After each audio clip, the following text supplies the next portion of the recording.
We're going to call the Star City Council meeting to order. It's Tuesday, April 18th, 2023 at 7 p.m. at the Star City Hall. I'd like you all to please join me for the Pledge of Allegiance.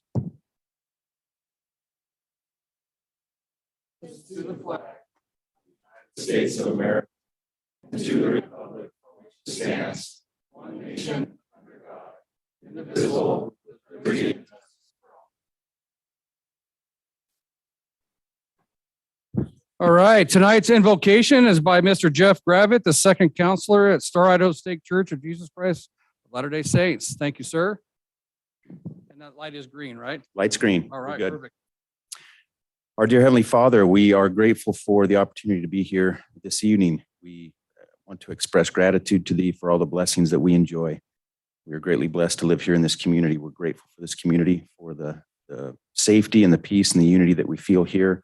I ask You to bless us as those who live here, that we might be good neighbors, that we might be kind, that we might look out for one another, that we might serve and look for opportunities to serve one another. We're grateful for all those who serve in our community. We ask You to bless them, bless our mayor and city council, all those that support them. We ask You to bless our law enforcement. Grateful for them. Bless our educators, those who work in the schools here in our community as well. Grateful for what they do for our children. We ask You to bless that all might go well this evening with the city council meeting, that things might go smoothly. We ask You to bless that communication might be respectful and productive, that much might be accomplished. I ask You to bless that those decisions that are made this evening might be in the best interest of our community. We again are grateful for all that we enjoy. We are especially grateful for our Savior, Jesus Christ, and ask You to help us to remember Him in all that we do. We're grateful for His life and His example and His sacrifice for us. Help us to strive to be like Him, to make good decisions, to be good people. And grateful for all that we enjoy. We ask for these things and express thanks for these things in the name of Jesus Christ. Amen. Amen. Thank you. Appreciate you for doing that. Roll call. David Hershey. Here. Kevin Wheelock. Here. Trevor Chadwick. Here. Jennifer Salmonson. Here. Kevin Nielsen. Present. Kevin's the odd one. Present. I love it. That is not odd. Well, it's not odd, but you're. All right, we're going to do a proclamation. It's the Sexual Assault Awareness Month and Denim Day. I'm just going to tell you a little bit about Denim Day if you don't know. Denim Day is an annual event held in April to show support for survivors of sexual violence. The event originated in Italy in 1992 when a court overturned the conviction of a perpetrator of a sexual assault, claiming that the victim consented because she was wearing tight jeans. Women in the Italian parliament protested by wearing jeans to show solidarity with the victim, which inspired the idea for Denim Day. Today, Denim Day is recognized around the world to raise awareness about sexual violence and support survivors. So that's the reason why we have Denim Day. And I think, is Miss Chloe here? There you are. So I'm going to read the City of Star proclamation, and then we'll do a picture and give this to you. Okay. So the City of Star proclamation, whereas the United States government has declared April as Sexual Assault Awareness Month, and the WCA, the Women and Children's Alliance, has declared April 26, 2023 as Denim Day. And whereas both events are intended to draw attention to the fact that sexual assault remains a serious issue in our society, and whereas harmful attitudes about sexual assault allows these crimes to persist and allow survivors to be re-victimized, and whereas Sexual Assault Awareness Month and Denim Day were also instituted to call attention to misconceptions and misinformation about rape and sexual assault, and the problem that many in society remain disturbingly uninformed with respect to the issues of assault. And whereas every 68 seconds, someone in America is sexually assaulted, and approximately 1 in 6 women are raped during their lifetime. And whereas the proper education on the matter, there is compelling evidence that we can be successful in reducing incidents of this alarming and psychologically damaging crime. And whereas the City of Star is an important partner in the efforts of the WCA, the Women and Children's Alliance, to educate about the true impact of rape and sexual assault. Now, therefore, I, Trevor Chadwick, Mayor of the City of Star, do hereby proclaim April 26, 2023 as Denim Day. So we'll have you, Ms. Chloe, come up here. I don't know. Did you want to say anything? Any words about it or whatnot? But if you got to do it at the microphone, though, so everybody online can hear you. You what? Yeah, is it green? Push again. Can you hear me? Yep. Okay, great. Yes, thank you all for taking part in this effort. My name's actually Bree. I'm here in place of Chloe. sorry. It's okay. You wouldn't know that at all. Bree? Yes, and this is just a really important day, and I hope that you all take a stance on April 26th and wear jeans in solidarity and appreciate Star being a good partner. So thank you.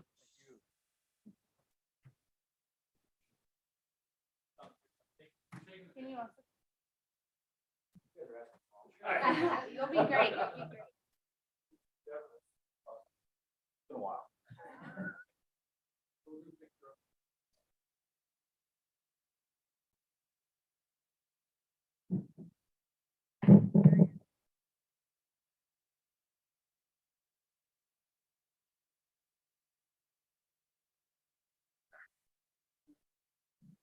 Right.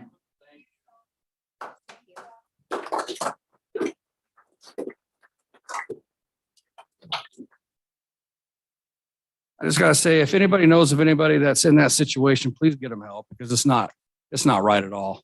Right. And our law enforcement takes that very seriously here and really goes after those crimes. So thank you, Bree. Okay. All right. We'll move on to the Star Police Report. Now we get to listen to the chief. And there's a board out back on how long you'll take. I'll try to keep it short.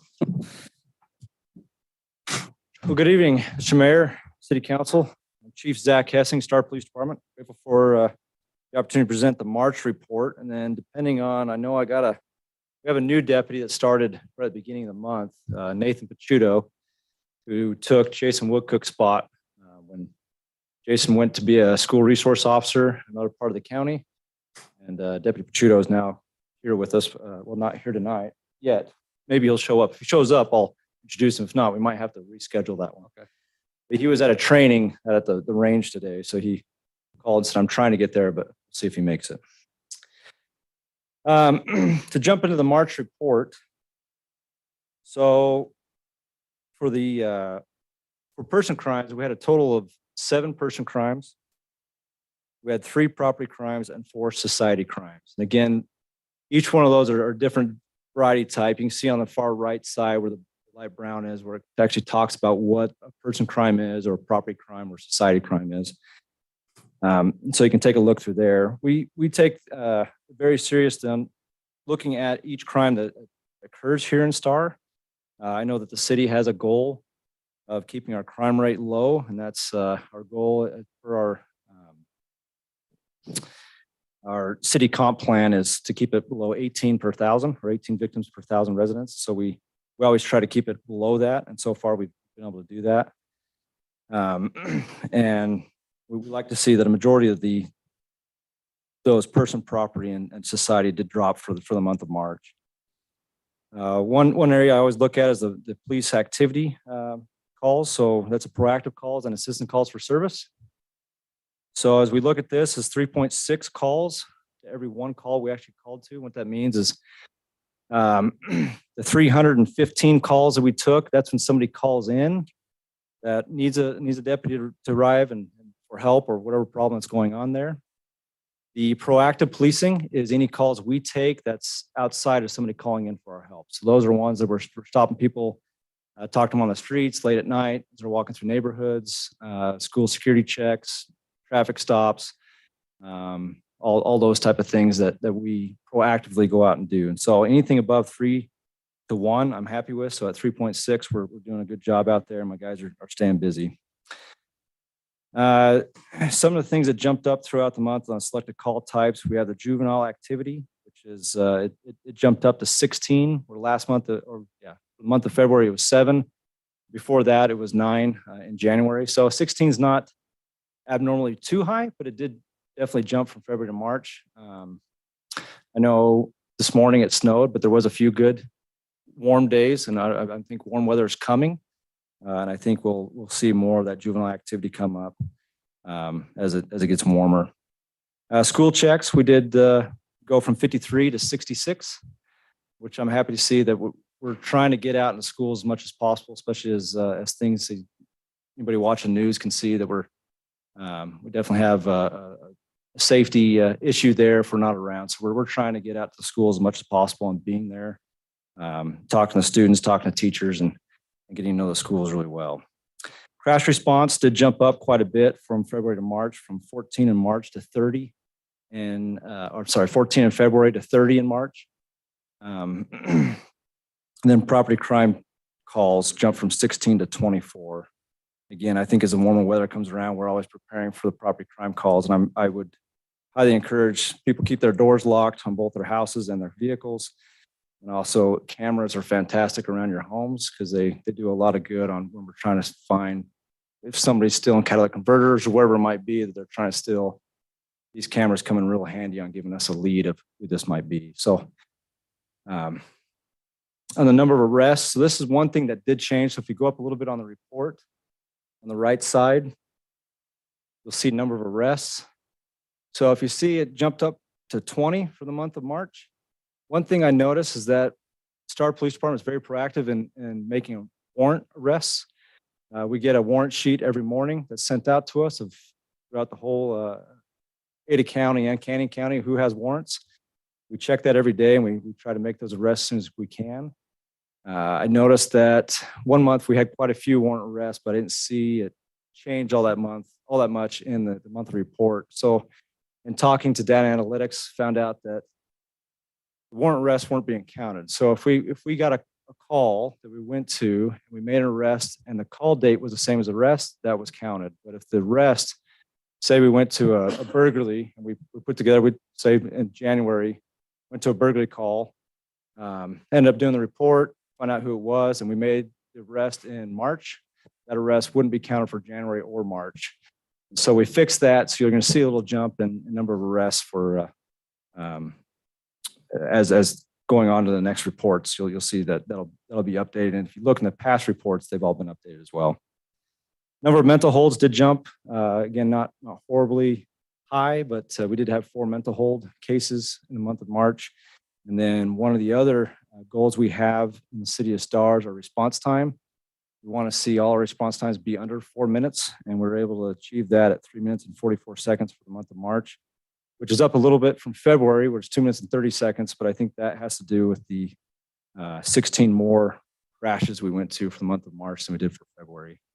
So I think we're holding pretty tight to the goals the city has on their comp plan of the response time, the crime rate, and then proactive policing. So we're doing the best we can there. And March was a busy month, and April is looking like it'll be another busy month throughout the whole Treasure Valley wide, as you've seen on the news. So, but if there's any questions or concerns, Any questions of Chief? Mayor Chadwick. Councilwoman? One question regarding the school check. So that's the police just going to stop by. It's not necessarily that they were called to go to the school, correct? correct. Yeah, so that's any time. So Star Elementary, they love to have us stop by. Matter of fact, they make popcorn whenever we stop by. So my guys are a little more encouraged to go there to get the popcorn. But they stop by usually every morning and afternoon is when they're there. And we've met with Principal Adams at Star Elementary. And because there's not a assigned school resource officer for Star Elementary, just 3 weeks ago, I met with him, and they've actually dedicated a couple different offices that we can use. So Star police officers are actually working out of Star Elementary more often. So when they need to write reports or do follow-up calls, those type of things, they'll do it out of Star Elementary rather than going back to the station. So, and sometimes they log in as a school security check. But yeah, you're absolutely right. It's whenever we stop by there and just walk around, talk to kids, go and play basketball with them in the back behind when they're at recess, wherever it might be. It's almost like the proactive, Correct. like a proactive school check. Yep. Correct. Thank you. Any other questions of Chief? I just one question and on the catalytic converter issue. Yep.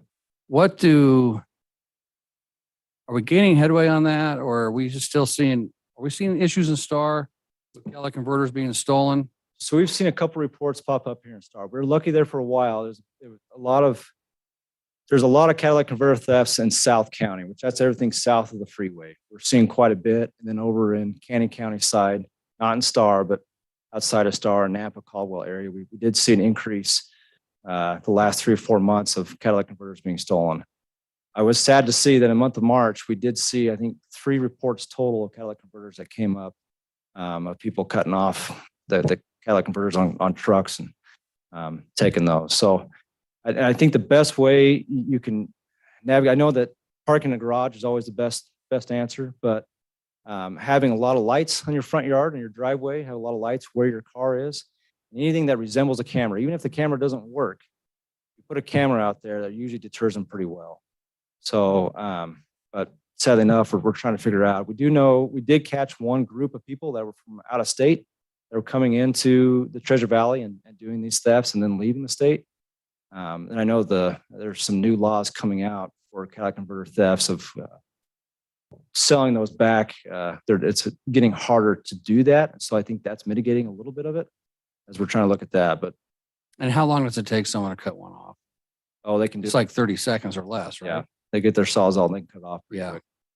All right. So It's just interesting to know. I mean, it's just crazy to see that people, I mean, I know some of that got broke down on 16 and they came back and the converter was cut off. Yep. Like, oh my goodness, that's not a good thing. So, okay, thank you. Any other questions of Chief? Thank you. all right, Thank you. Appreciate it. Okay, we'll move on to 5, the consent agenda.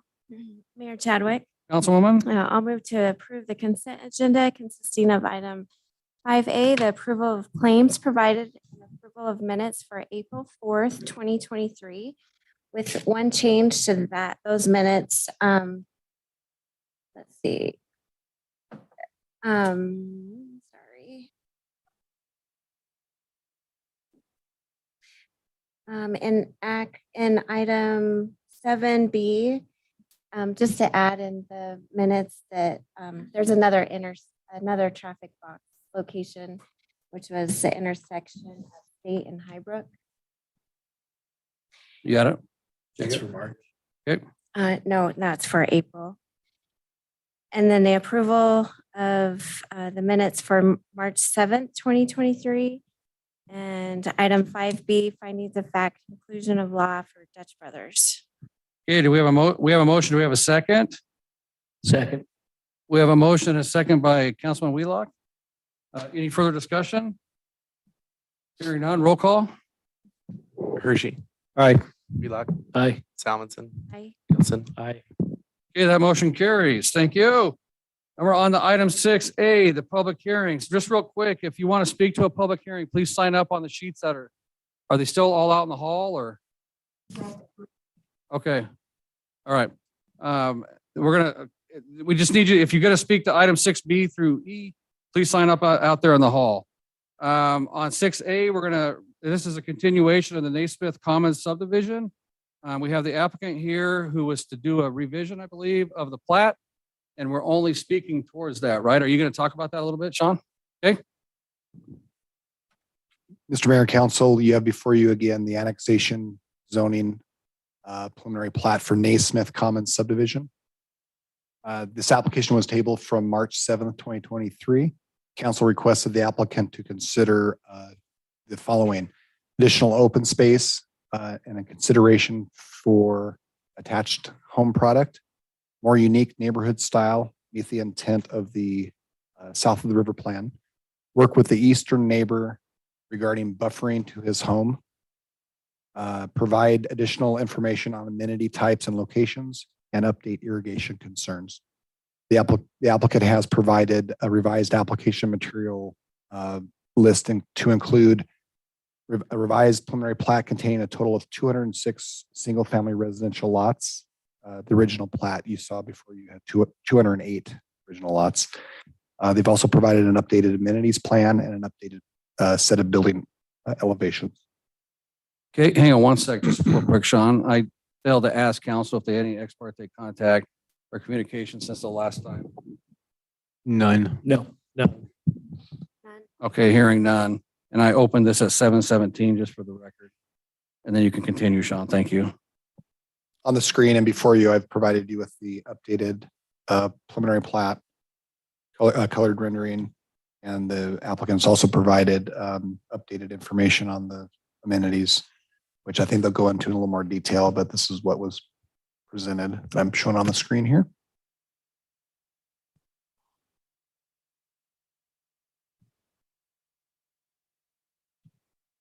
and the updated elevations. That's all staff has. Okay, with that said, we could have the applicant. Is it you, Mr. John? I know Miss Emily had her baby. She had her baby 4 days after she presented last That time, was great. and it was successful. Yeah. So she's at home. She's at home. So if you state your name and address, please, sir, for the record. Yeah, The floor is John yours. Bottles- John Bottles, and my address is 3051 South Sedgebrook Lane, Eagle, Idaho 83616. Hi, Mayor and Council. I appreciate the opportunity to come back again and present before you. I know you have already spent time hearing this once, so I appreciate the chance to come back and provide some changes. So before you is the Naismith Commons proposed development. Sean, can I?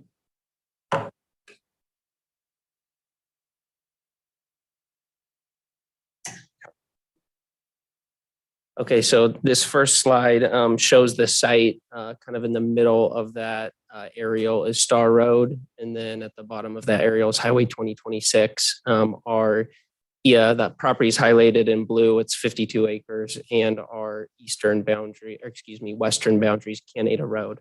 So we're in the south of the river area. So here is, I'll get into more of the details, but this property in the comp plan is designated for neighborhood residential development, which, as you guys know, allows for 3 to 5 units an acre. We're requesting annexation for the entire property, 52 acres. Our proposed zone is R4. And then our first plan had 208 residential lots. We're at 206 residential lots. On this plan, our residential density is kind of in the middle, lower middle range of the comp plan. What the comp plan states at 3.92 units per acre. Our usable common area is 13.8%, and then the total common area is 16.6. So I know Sean talked about some of these. These are I think it addressed all that Sean had, plus maybe a couple, but I went back and listened to the hearing and did my best to take kind of all the key points brought up and then address kind of what we were or were not able to do. So I think the biggest concern was Jerry Gage, our neighbor to the east. The collector road is going to go right next to his property and not too far from his house. So many of his kind friends and neighbors testified on behalf and said, this is a great guy and we need to make sure we treat him fairly. So I've met with Jerry and Carlene multiple times, and we did come to an agreement on how to mitigate that. I don't know if Jerry wants to testify or not. We can go into details on that if you guys would like, if you'd like details on that, but we have worked with him. One of the other concerns was so much of our open space was that natural area kind of on the top north, I guess it would be northeast portion of our site. There wasn't a ton of common space designated on the kind of southern part of our site. So we added a park there. It's about 1.86 acres, I believe. I'll go into that more in detail. There's a couple of pickleball courts, a nice sitting area. And the city had mentioned, I know in the south of the river plan, one of the goals is to have more city parks. And so I know Mayor Chadwick and a couple of you council members had said it'd be nice in the future for that to be able to be dedicated to the city. We intentionally placed it on the edge of our property so it could be expanded to from future developments as you guys requested. So we are open to dedicating that or, working with a development agreement to talk about that. I think one thing that you guys had mentioned as well was to create a way for residents to get from the top of our development down to the natural open space. Unfortunately, we weren't able to accommodate a natural path to get down there. I'll go through our landscape plan, amenity plan more in detail. Joplin Road, the best ways to get down to that are going to be from the sidewalk on Joplin Road or the sidewalk next to the collector. Both of those are heavily landscaped areas. So I think that does provide a really good way for people to get down there. But unfortunately, because of the topography, we weren't able to get a pathway straight down there. You guys had requested a public easement on our lower natural open space area that sits off of Joplin, and we're more than willing to do this so that the public can use that and create a trail system throughout the city. And then you guys also wanted to make sure we coordinated with the irrigation district. So I reached out to both Mark Phillips and Dorotha Wickstrom, and I had a conversation with her on the phone and then sent our plat to Mark Phillips and just let him know, hey, we're still in the really early phases, but we'll make sure we communicate with you guys before any construction were to move forward. And then common driveways. I know that this is something that you guys have been pushing back on, and I think you're going to change your code. So I think we're approved for 3 on our last plat. We went ahead and just removed them all. So we have some larger lots instead of creating those common driveways. So I know Victor, I'm happy to say this because me and Victor have butted heads and he's won. So we gave in on those. So these are, I think you guys are familiar with this, the roadway improvements, but this section kind of highlighted in yellow and circled in red is where the collector is going to go in. So we'll be constructing a portion of that. And then we are also in our traffic study required to create a turn lane on Star Road and Joplin. And then obviously we'll be improving Joplin and Canada where it abuts our property. So this is our colored rendering with lot sizing. You'll see the orange lots are, I think, 6,000 to 6,100 square feet. I'm having a tough time reading it from here. The blue ones are, I think, 61 to 7,100 square feet. The yellow are 71 to 7,200 square feet. And then the pink ones are the largest. So you'll see kind of in the corners where those pink lots are, that's where we got rid of the common drive aisles and kind of just created those pie-shaped lots. And then we have quite a big section of those orange lots. I know the comment was made that maybe we could do some attached product to keep our lot count, but also incorporate that park area. We went back and forth on this. I talked to Sean and the mayor a couple of times, and I just said, I think for market demand, single family detached is going to be the best here right now. So rather than attaching lots, obviously we didn't lose that many lots. We lost 2 lots, but that was because we felt that it was best to keep this single family residential detached. So now I'll just talk through kind of each of our amenity spaces. This amenity space, I would say, is kind of our least robust amenity space. It's kind of north, kind of on the top of the plat up north.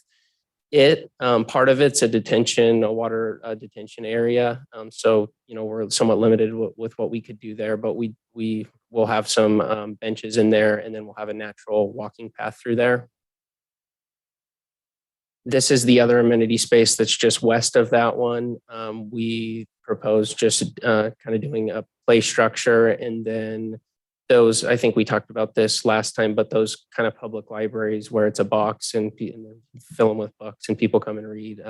People use them, I think, more than I thought they did when they're there. So I thought that was a good idea. And then that hammock we would install, we thought that was somewhat creative. You install poles and then people can come and bring their own hammock. So if they want to, they can come and hang their own hammock. This is the third amenity space. It's close to the entrance off of Canada. Originally, it was just a kind of grass strip that was probably non-utilized. I think people would walk on it, but it wasn't probably maximized. And so we are proposing putting 2 bocce ball courts on there. They actually fit in just perfectly, and I don't think it'll feel scrunched. I think that bottom picture that actually is a real life picture of a bocce ball court is kind of somewhat probably exactly what that would look like. So that picture shows it well. So we would propose doing that. This fourth amenity space, this is right off the entrance off of Canada. This is the portion that we would propose developing and then talking to the city about dedicating it to the Parks Department if that's something you guys want. So I believe we have 20 parking spaces on the north side of the park. As I mentioned, there's 3 pickleball courts. There's a sitting area, park benches, some gazebo covered areas. And then we also added a play set here. I think that was mostly while adults are playing pickleball, their kids could be at the play set. So we wanted to make sure that it was really a park feel where, the kids didn't have to go way up north to the other amenity area. And then this right here, I communicated with Sean about this. So this kind of brown area here, I know your guys' intention is maybe to create bigger parks and maybe expand this to the south. So Sean said we can work in the future, whether that's just grass to the edge, so you could expand it in the future. So that's not by any means trying to just create it so it can't be expanded. But And then amenity space 5, which we, I think, discussed in quite a bit of detail at the last hearing. This is all supposed to, we're just trying to keep it as natural as we can with natural paths. You'll see that it creates, we've created a loop in here. We tried, rather than putting like all of the amenities right here, up here, we tried to put them kind of interspersed throughout. This is a natural low area where we had proposed just putting plants that can withstand quite a bit of water, because the water does grow. The groundwater does sometimes fill that up. So that could create a pretty nice area. And then these are the two areas where I talked about getting down to that natural open space. It would be through here, and then this sidewalk, you can walk right down. And so it's just a really, it's not too far that you'd have to go on that Canada sidewalk to get down there. And then Joplin is up here, and this is heavily landscaped, so you could go right down there and also get there. So while we weren't able to put a pathway right through some lots simply because of topography, we do feel like you can still access it really good from kind of either side of this development. These were staff's comments and conditions of approval. I believe this is mostly the same as last time. Actually, a couple things changed. So the maintenance, I'll go back and talk about this. So the maintenance of this lot was a concern. The collector, our property line was extremely interesting, where this kind of 40-acre parcel jutted out here. There's a house on here that will get demoed, and staff's concern was, how is that? There's not going to be, that's not a building lot or a buildable lot. So staff's concern was, how will that be maintained?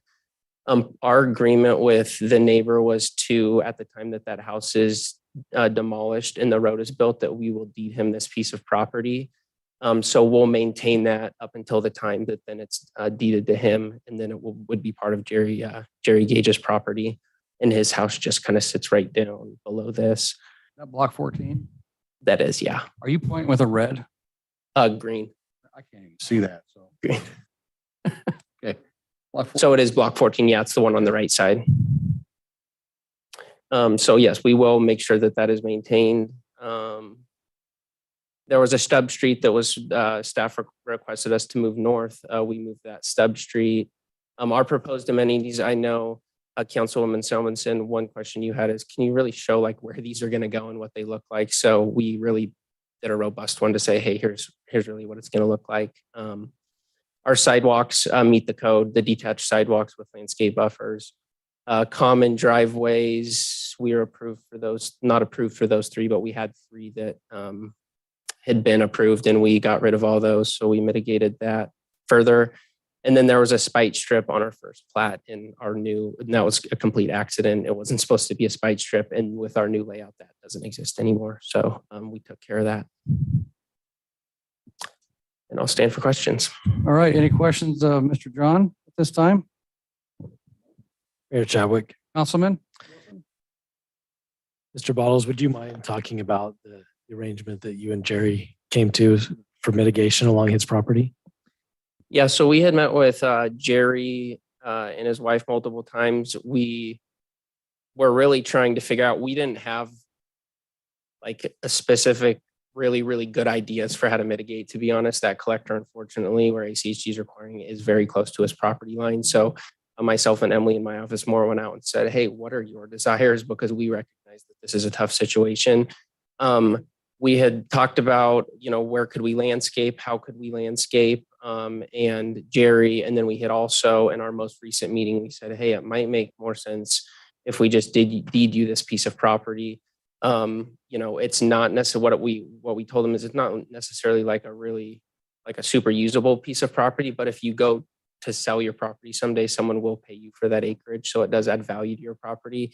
So I talked to Jerry's wife on the phone today, and she felt like, hey, that was a really nice thing to do, rather than going and planting a few trees that will take time to grow, to deed them a decent sized piece of property. So we've kind of gone back and forth, and then we're working with Jerry and Carlene's attorney right now to finish that all up. So I sent her an email today in writing of specifically what that will look like once the agreement's formalized. But I made sure to get her that in writing today, so we have that. Okay, any further questions of the applicant at this time? Okay, thank you, John. No one? Okay, no one signed up, John? Do you want to come back up and Well, that's good. any other questions of John? Yes, he sits down. None? Okay, that's good. Thank you, John. So it is 7:35 and I'm going to close the public hearing and we'll go to council deliberations. Mayor Chadwick. Councilman Nielsen. So first of all, really appreciate the work that you did, that the applicant has done to put some thought into this application, to their design here, and to really take into consideration and take to heart the things that you heard the council talk about last time, and that you heard from the neighbors and from concerned citizens and things like that. So really appreciate that kind of partnership. And this is what makes things, better in the end for all of us. So thank you so much for that. From what I can tell, I've everything that we were concerned with or had suggestions for has been addressed, and in ways that I think were better than what we even envisioned. So I'm supportive of moving ahead with this. Okay, any further comments? Or a motion or Mayor Chadwick. Councilwoman Thomason? Yeah, I agree. I think that all of our concerns, all of our questions and improvements that we were hoping for from the first time that we saw this, they've met, all of our what we wanted. So I think I'm in support of it as well. Okay, and we do need to talk about, just real quick, the park, about coming to the city. If you're interested in that, which I am in support of, then we need to make sure that that's part of the agreement that we put in place, because they put it on their slide about it as well. Mayor Chadwick, so what the applicant represented is that they're open to that at some point in the future. Is that something that you and staff have talked about, how that might work? You just need to put it in the development agreement that it's a possibility, or are we? Chris? We just put it in the development agreement as a possibility of deeding over to the city in the future. Yeah, I think you certainly want it there just so it's anybody, even if a future, I don't know, if they sell the project to somebody else, you want to make sure that is tied to the property and that option remains there for the city down the road. Obviously, it's a negotiation between the parties, but I think the development agreement is the right place for it. Okay. So that's not a condition of approval that they deeded over. It's just putting that it's the option there that the city is willing, should the applicant have the desire to deed that over. Is that correct? Based on what's happening on the south side of that, if we could extend that park Okay. in the future. Right, you got it, Sean? Sean looks bewildered. Well, so you want it, you want it at the option of the developer or at the option of the city, or both? I mean, how do we want I to? think that was my question too. Yeah. What have you guys discussed with the applicant? Yeah. Mayor, I think it needs to be the option of both unless the city is going to require it as a condition of approval. Otherwise, the city needs to decide if it's something they want to accept down the road, and the developer is still going to need to decide if it's something they want to provide. So it's still going to be a negotiated piece. So I think the way that development agreement will be worded, that the parties agree to negotiate. Mr. Mayor and Council, I believe the thought was, as the property to the south of that would come in and develop, we have the potential of adding to the size of that park, at which time it might be more desirable as a city park. I think initially it would be a HOA maintained park until that future redevelopment. So we'll come up, staff will come up with some language and bring it back for during the findings for you to review. Okay. Any further comments, questions, emotions, or not emotions, but motions? I have no emotions. I'd entertain a motion. Mayor Chadwick, Councilman Nielsen? I move that we approve this application with all of the conditions of the approval that we find in the staff report, that we include in the development agreement, that the city is willing to receive a deed to the park pending a negotiation between the applicant and the city I guess, dependent upon what gets built to the south, if we have an opportunity to expand the park there to the south. And with all other conditions and I guess developments and improvements that have been presented here in the hearing tonight, there's a whole bunch of the applicant listed. I don't know if we need to list those in here or not. Sean, what do you? Mr. Mayor and Council, just to summarize, I have provide for public easement for the lower park pathways, block length waiver, deed lot 1, block 14 to the neighboring property, include the updated amenities within the findings of fact, and then the option for the city to take over the southern park in the future.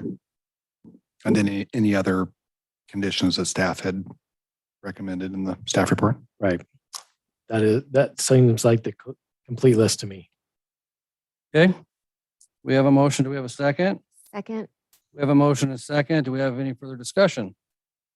I have a little something, other than to say, the fact that Jerry's not up here saying you're shorting me, that says a lot all by itself. And I want to thank the applicant for working to make those neighbors comfortable with the decisions you're moving forward with. Any further comments or discussion? Hearing none, roll call. Hershey, Aye. Wheelock, Aye. Salmonson, Aye. Nielsen. Aye. Okay, that motion carries. Thank you. Awesome. Okay. Sean, do you have the thumb drive and whatnot for the next one? Okay. We're going to open, it's 7:41. We're going to open the public hearing for the Oliver Estates subdivision. I'm going to ask the council if they have any ex parte contact or communication regarding this project.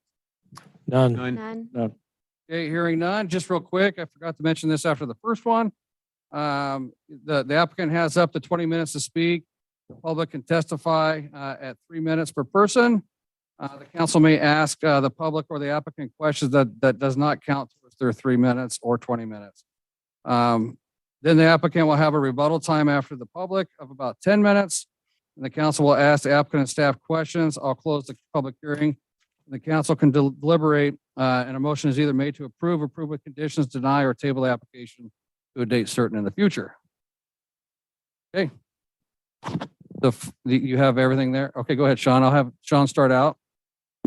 Mr. Mayor and Council, you have before you an annexation and zoning, the development agreement, a planned unit development, and a preliminary plat for Oliver Estates subdivision. The annexation and zoning application with a designation of residential R-3 with a -PUD-DA on 37.58 acres with a proposed density of 2.47 dwelling units per acre. Preliminary plat submitted contains 92 single-family residential lots and 16 common area lots. The planned unit development application is proposed to allow for up to 5 additional lots to be neighborhood office with neighborhood office uses. The application requirements, including submittal requirements, agency transmittals, legal notices, site posting, have all been completed in compliance with the Unified Development Code. Application has also been reviewed for compliance with the city comprehensive plan and zoning ordinance. Agency review, you do have a late exhibit in front of you from the Star Fire District. Only outstanding issues, if there are any, from staff's perspective, is I did include a list of recommended non-residential uses that we need to go over at some point in detail. And staff is recommending an approval with conditions within your staff report. Okay, thank you. So we'll have the applicant come up. Please state your name and address for the record. Sorry. And then you have 20 minutes. Mr. Jacob over here is our timer, so he'll let you know when you're getting close to your time. Anybody that's speaking. Good evening, Mayor, council members. Dan Lardy, Levitt and Associates, 1324 First Street South, Nampa, Idaho. First of all, let me say thank you to staff. It's been a long time coming. We've started and stopped, installed, and had a code change in the middle, but that's all right. We're here now, so here we are. See if this works. See if I'm smart enough to use this. Just a little background on this site. Oliver and Carol had moved to the site over 40 years ago, moved to Idaho about 46 years ago and lived on this property for 40 years. Over that time, they've maintained a family farm and currently have our board horses on the site. Unfortunately, sadly, Oliver passed away in 2019. Carol would like to remain in the residence as long as she can for the rest of her days. Meanwhile, she'd like to see the development of the property into a quality development, something that she can live next door to and honor her husband with, henceforth the name of Oliver Estates.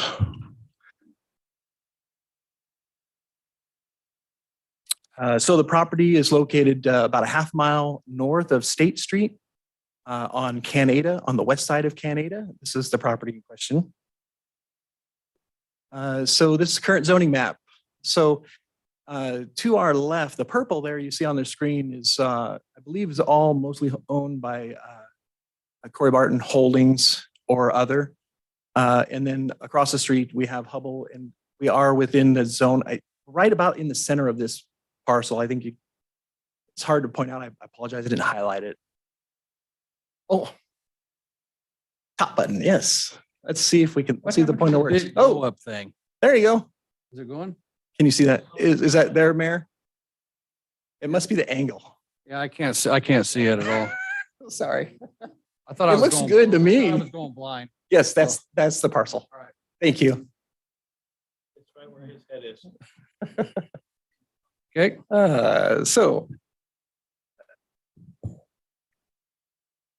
So the zoning is requested is, as Sean had said, is R3 and LO. The planned unit development request is to accommodate the mixture of the residential and the limited office.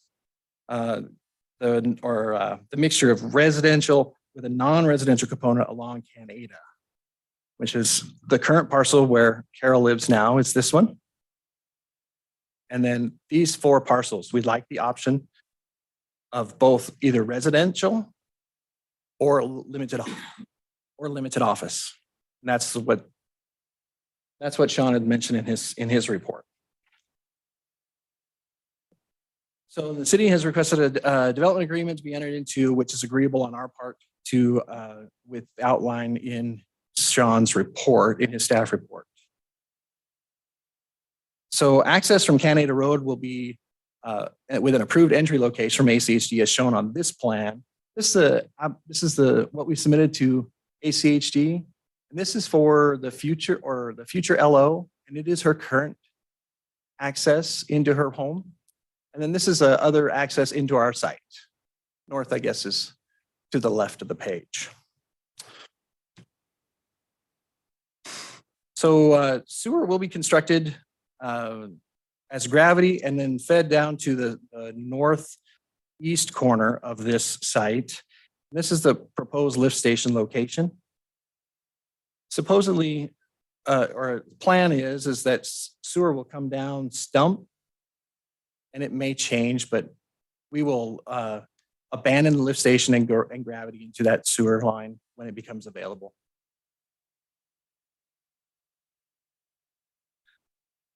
So water is provided out here in Canada. We're connecting to I believe it's a 12-inch water main to provide service throughout our site. Street lights will be provided for STAR requirements, maintaining or meeting the dark sky requirements. Irrigation water is provided mill irrigation. We're constructing an on-site reservoir system. That's what you see these ponds here. These ponds are, so the pump station is there on this common lot. And then this pond here will feed that system. And these 3 are intermittent ponds, which the irrigation will feed from the west, feed across those 3 ponds and into that pond and feed the pump station. We have provided emergency access up to the north, out to Stump Lane. And I've just lost my cursor. There it is. And we've also connected to a future road for the staff report of Canyon Highway District number 4. And then connection to our neighbor to our south, right here on the very south, Dean Road. We're providing that connection for future connection to the south. we've also provided, which isn't in your packet. I don't think this is in the packet with the knuckles, with the revised knuckles. So we were asked to put knuckles on all the corners here. We had 50 feet of center line radius. So we've supplied those knuckles on this plan.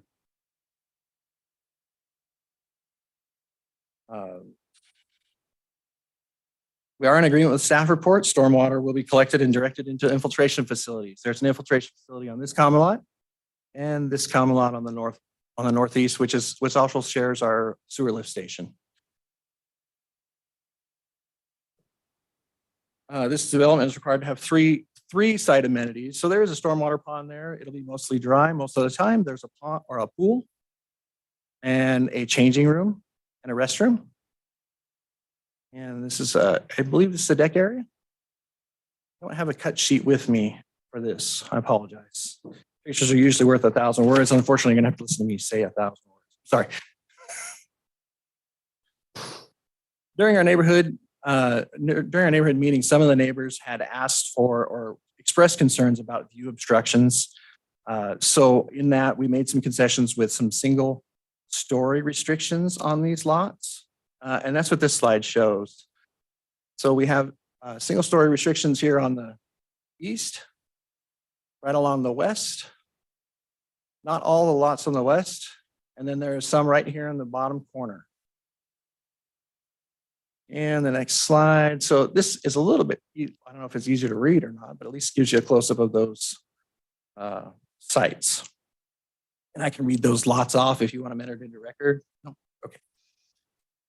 So my client or the applicant, Ron Peterson, is working together, put together a small group or small custom home builder group. With this group, we expect similar elevations in these, even though the finishes, the desire, and the home styles, they'd like to be eclectic, but these are some of the finishes that they would desire. With that, I'll stand for any questions. I appreciate your time and look forward to an approval. Okay, any questions of the applicant? I do have a question. Have you read the stat of the report from our fire marshal? Yes, I believe I perused it. It's late for their packet, but it was in your staff report. Yeah. So the comment that he made about one, what it says, you can only do the first 30 homes with the single access. What's your plan if you don't get those accesses to the south and the west to build this out? Mayor Chadwick, the access for the emergency access is the north one here out to Stump. Oh, is that number 14 there? That's lot 14, yes. So that satisfies that, Victor? Can you make sure I have my fire marshal? Yes, sir. Just with the understanding that up to the 31st, that has to be put in place. It has to be constructed before that 31st can actually be pulled. Okay, thank you. All right, I just want to clarify that. Thank you. Any further questions of the applicant at this time? Mayor Chadwick. Councilwoman? So regarding your amenities, you mentioned the pool. Are you counting like the changing room as an amenity and the deck as a other amenity? I think you're required to have 3. Is that correct? Mayor Chadwick, Councilman Swanson. So the pool is an amenity. We also have walking paths throughout. And so we have walking paths throughout the site, which is considered an amenity. And I believe the pool, it counts as, is it 3? 3 amenities, but the walking paths throughout providing that connectivity is the 4th. Okay. All right. Thank you. Okay, any further questions of the applicant at this time? Mayor Chadwick, Councilman Nielsen? would you please go over the proposed or possible 5 commercial lots again? I don't know that I was able to see what you were pointing to and just talk about what your thoughts are or the applicant's thoughts are on that. Sure. Thank you, Sean. So these 4 lots right here we're asking for residential or limited office. So under the LO zone, we're expecting, or we'd like to see professional office there. And then no retail. We don't want retail, but anything that falls under the LO zoning ordinance. but mostly it's professional.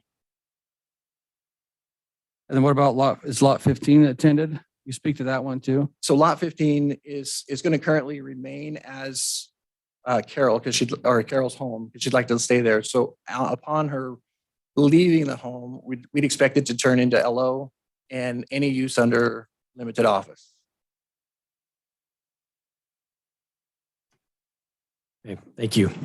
Okay, any further questions of the applicant? Okay, hearing none, thank you. Do you have the sign-up sheets? Yeah, real quick, Mr.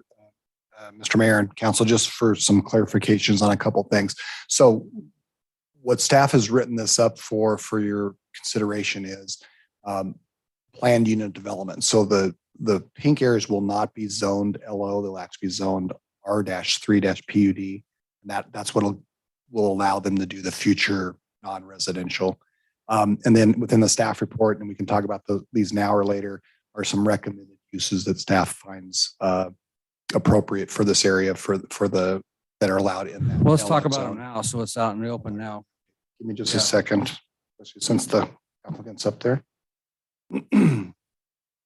Mayor Chadwick, Councilman? while he's getting that ready, I think seeing those allowed uses is great. And really the question is, the PUD, are we limited to LO, or are we just taking that at the word that Through It's the going to be development yellow. agreement and the PUD, we would specifically list the uses that are allowed, okay, that are prohibited. And so what staff is proposing, under the allowed uses, which are principally permitted in the LO zone, you've got the artist studio, barber shop, styling salon, financial institution without a drive-through, healthcare and social services, library, medical clinic, personal and professional services, pharmacy, photograph studio, if there's ever such a thing, professional office, parks, both public and private.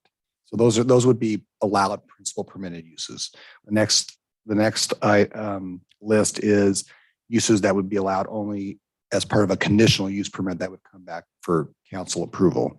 Those are the arts and entertainment, recreation facility, bakery, retailer, manufacturing, childcare center, more than 12 children, preschool or early learning, church or place of worship, drive-through service window only. So if you did have like a bank, the drive-through would have to come back for the conditional use permit.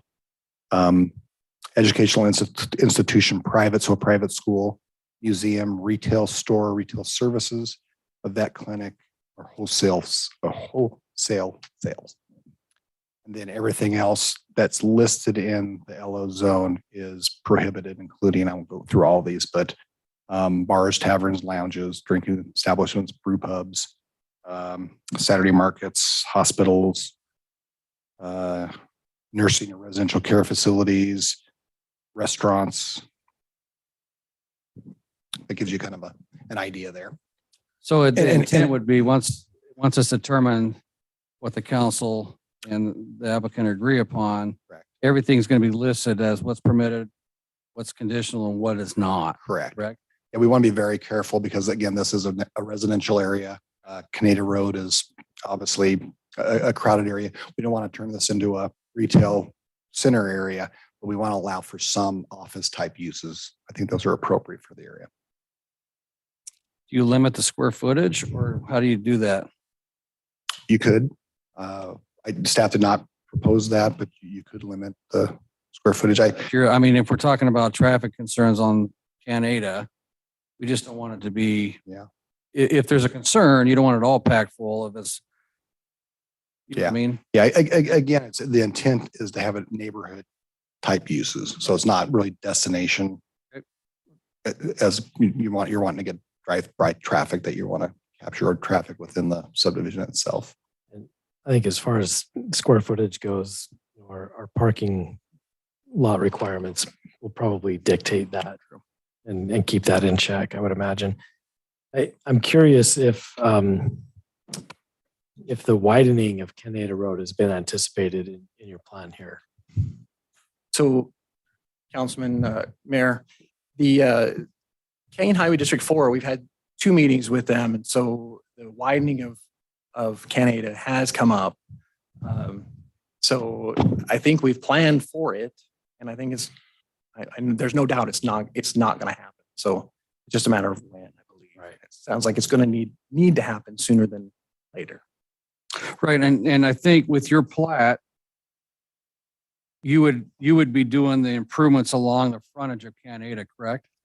With that? That's correct. Yeah.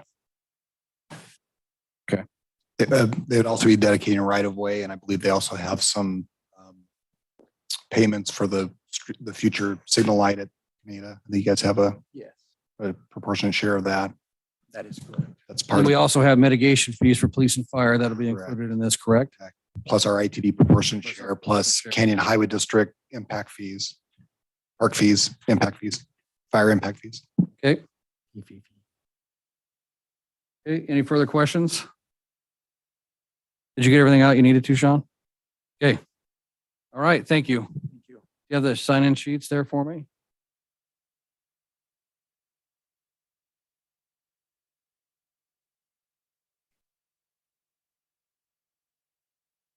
All right. And just a reminder, when you come up, please state your name and address for the record. And then you have 3 minutes to speak. And so we have. So who just spoke? I'm sorry. Did you sign up to speak already? I mean, did you sign up on the sheet? Okay, Daniel. Okay. So we have Ron Peterson. And is it Dwayne's? Did you want to speak? Okay. Oh, hang on a sec. You gotta wait till you get to the microphone there. Mayor and City Council. My name is Ron Peters. I'm actually the developer of this property. And a couple of things that we're trying to accomplish. I don't know if you've been down Locust Grove, but they have pediatricians, they have, offices, attorneys. A lot of those people don't want to be in strip malls. And being that the growth of this area, we wanted to allow some space for community businesses that people don't have to drive across town or don't have to. So we can kind of get some support facilities for families in the area. And that's the idea behind the PUD. We're doing this with a group of small builders that I'm sure we're putting together. It's really difficult for a builder who builds 3 houses a year to find property to build on. Most of the big builders will not sell any of their lots to small builders. So a lot of these guys have to feed their families. And so it's kind of the idea is that we would bring in multiple builders with a guideline set forth in the development that they could build houses and make a living. So it's kind of the idea we're looking for. Okay. Thank you. Your address. Oh, yes, please state your address. 503 South Thornwood Way, Meridian, Idaho. Perfect. Do we have any questions for Mr. Peterson? Okay, thank you. All right, we'll move on to the next sheet here. We have Mr. David Frost.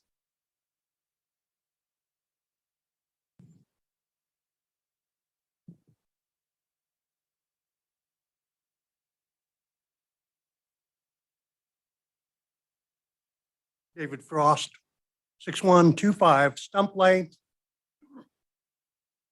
Honorable Okay, thank you. our city council members and mayor. I have basically two concerns.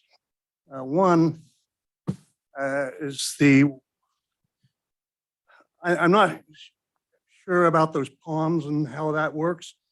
And I don't know if an elevation survey has been made, but I'm right across the street from that. And I am susceptible to flooding. So I'm concerned about getting flooded there. That area is all gravel and the water just flows through it. The other concern might be the fencing or barricade along the west side of their development, because all of us on the west side of Stump Lane there. We have small acreages, anywhere from 5 to 15 acres. And there's a total of 40 acres there. It's all agricultural and it's all livestock. So, and the wind comes out of the west, they're about 80 miles an hour. And I'm afraid a plastic vinyl fence that is solid built is going to have problems. So I don't know who would be responsible to maintain that and also to keep house pets and on that side of the street, I guess, out of the livestock. So, Mr. Frost, what kind of fencing with what's going on over there would be best if it's not vinyl? I mean, just a suggestion, something that Maybe chain something link. that the applicant could talk about when they're coming up here. Sir, maybe chain link or, I'm not a fence expert. I just string some hot wire and barbed wire around a little bit, but, so. How about an iron style fence, a decorative iron fence or whatnot? It would need to be, should be something that the wind could go through, so. Okay. It's like a kite, yeah. Do you have a ditch that runs along your property there that you burn or anything? Pardon me? Do you have a ditch that runs across your property line with theirs that gets burned or anything like that twice a year? No, Or our once a year? irrigation ditch is on the west side of Stump Lane, of the lane. Okay. It's on the east side of the houses of our properties. It's a cement ditch, goes through there. Okay. Mayor Chadwick. Councilman Nielsen? So I, just looking at the drawing that's up on the screen, it looks like Stump Lane is on the north. Does that continue around on the west side there too? Oh, yes, sir. Stump Lane, as you go to the west on Stump Lane to the end there, it turns to the left and goes south. Back Got towards it. Highway 44 there. Okay, so this is the area that we're talking about, is this western portion. Yes, sir. All the way along. All the way along that Okay. area there.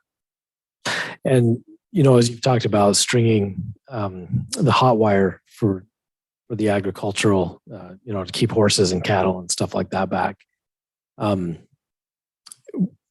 Is there a hot wire that runs along that currently that contains those animals or? Not on the east side of the lane.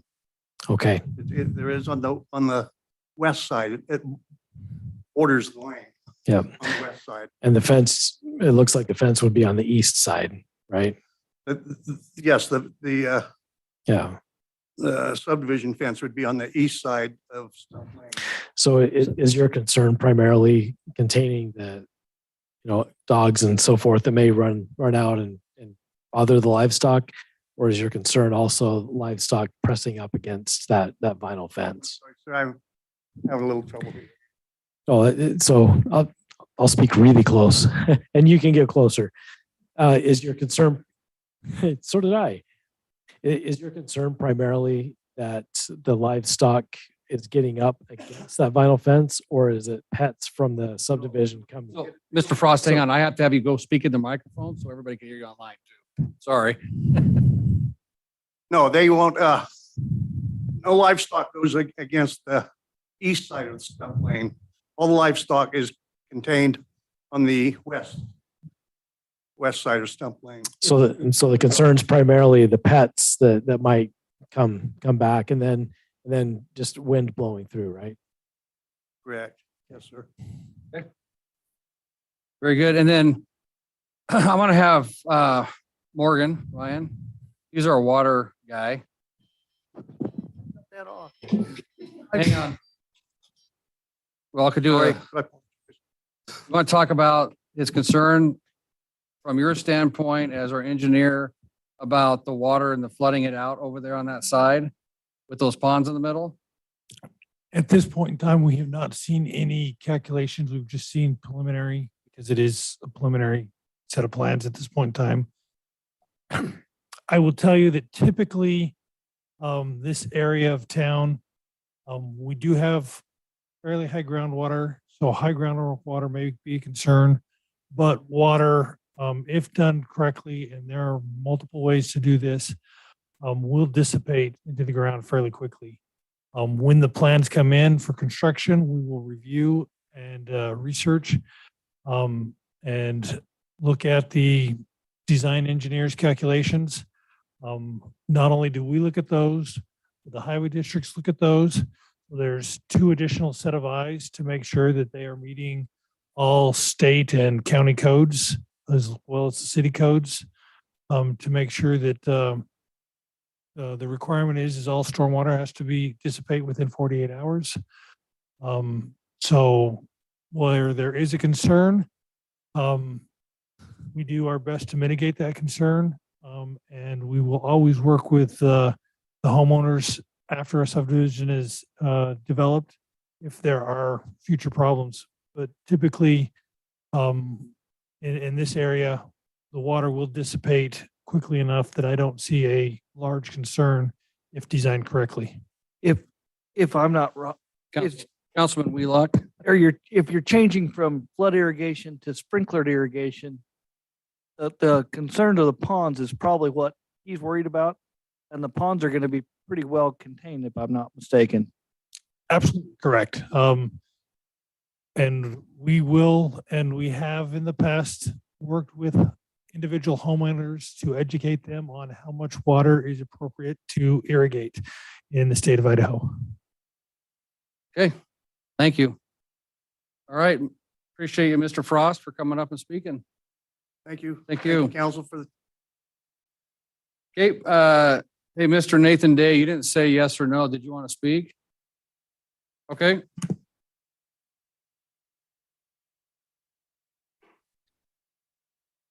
My name is Nathan Day. I live at 22451 North Canada Road.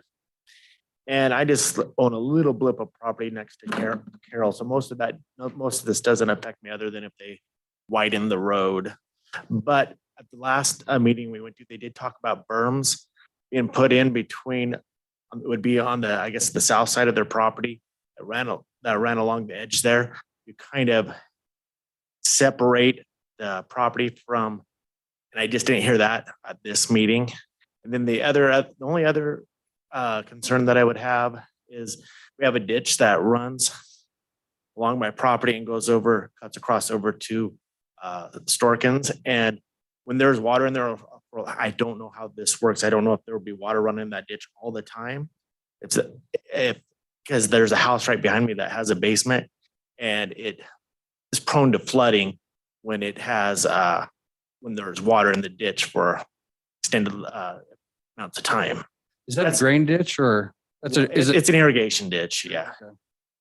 So I don't know if that's something we have to fix. Do we have to tile our ditch or pipe it so that it doesn't flood? Or is that something that, because it was never an issue before, it never been really an issue, we control it. We won't have control over it if somebody else is using it all the time. So those are my only concerns. So we'll have him answer those when he comes back up in the rebuttal. Mr. Day, are you on the south side right here? Yeah, I'm at the Right very here. front. I'm just like a little sliver of property. Right where your Yeah, cursor is right where your now. cursor is, yep. Yes. Yes. Okay. So, yeah, that's all that's my only concern. Okay, Mr. Mayor, Ryan Morgan. Brian Morgan. Can I just ask, is that ditch on your property or on the development property? It's on my property and goes back to my neighbor's property that's right behind me. Then it cuts across over to Storkins, right on the back side of where that pink is on there.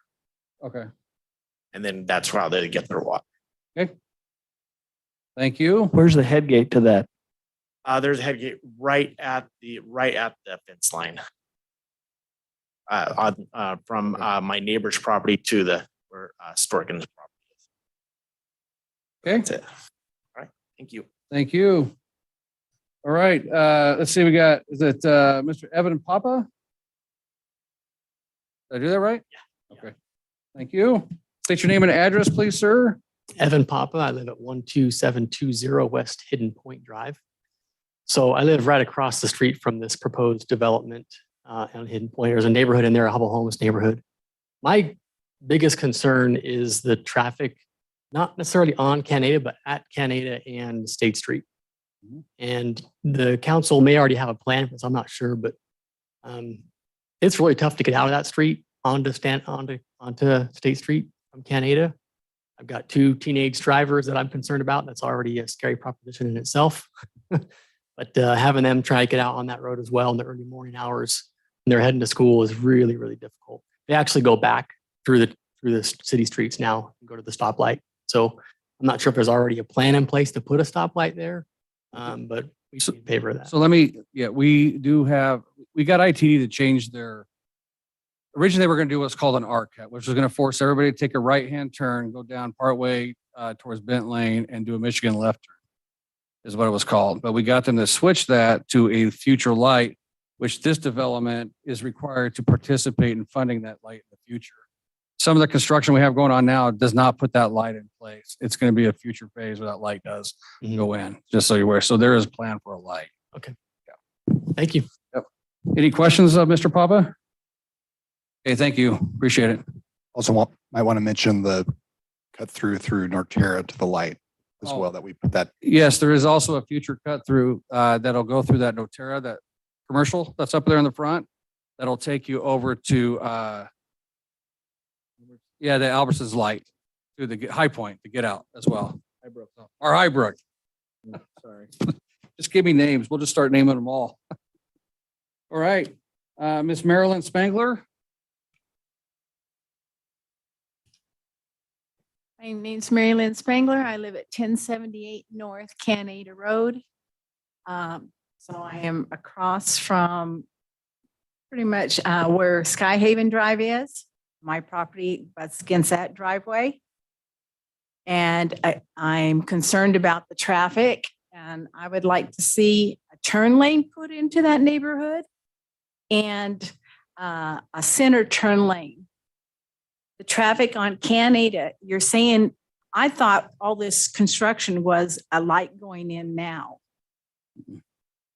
It's widening Highway 44 and improving the intersection. How are we going to get off Canada on all that road wideage?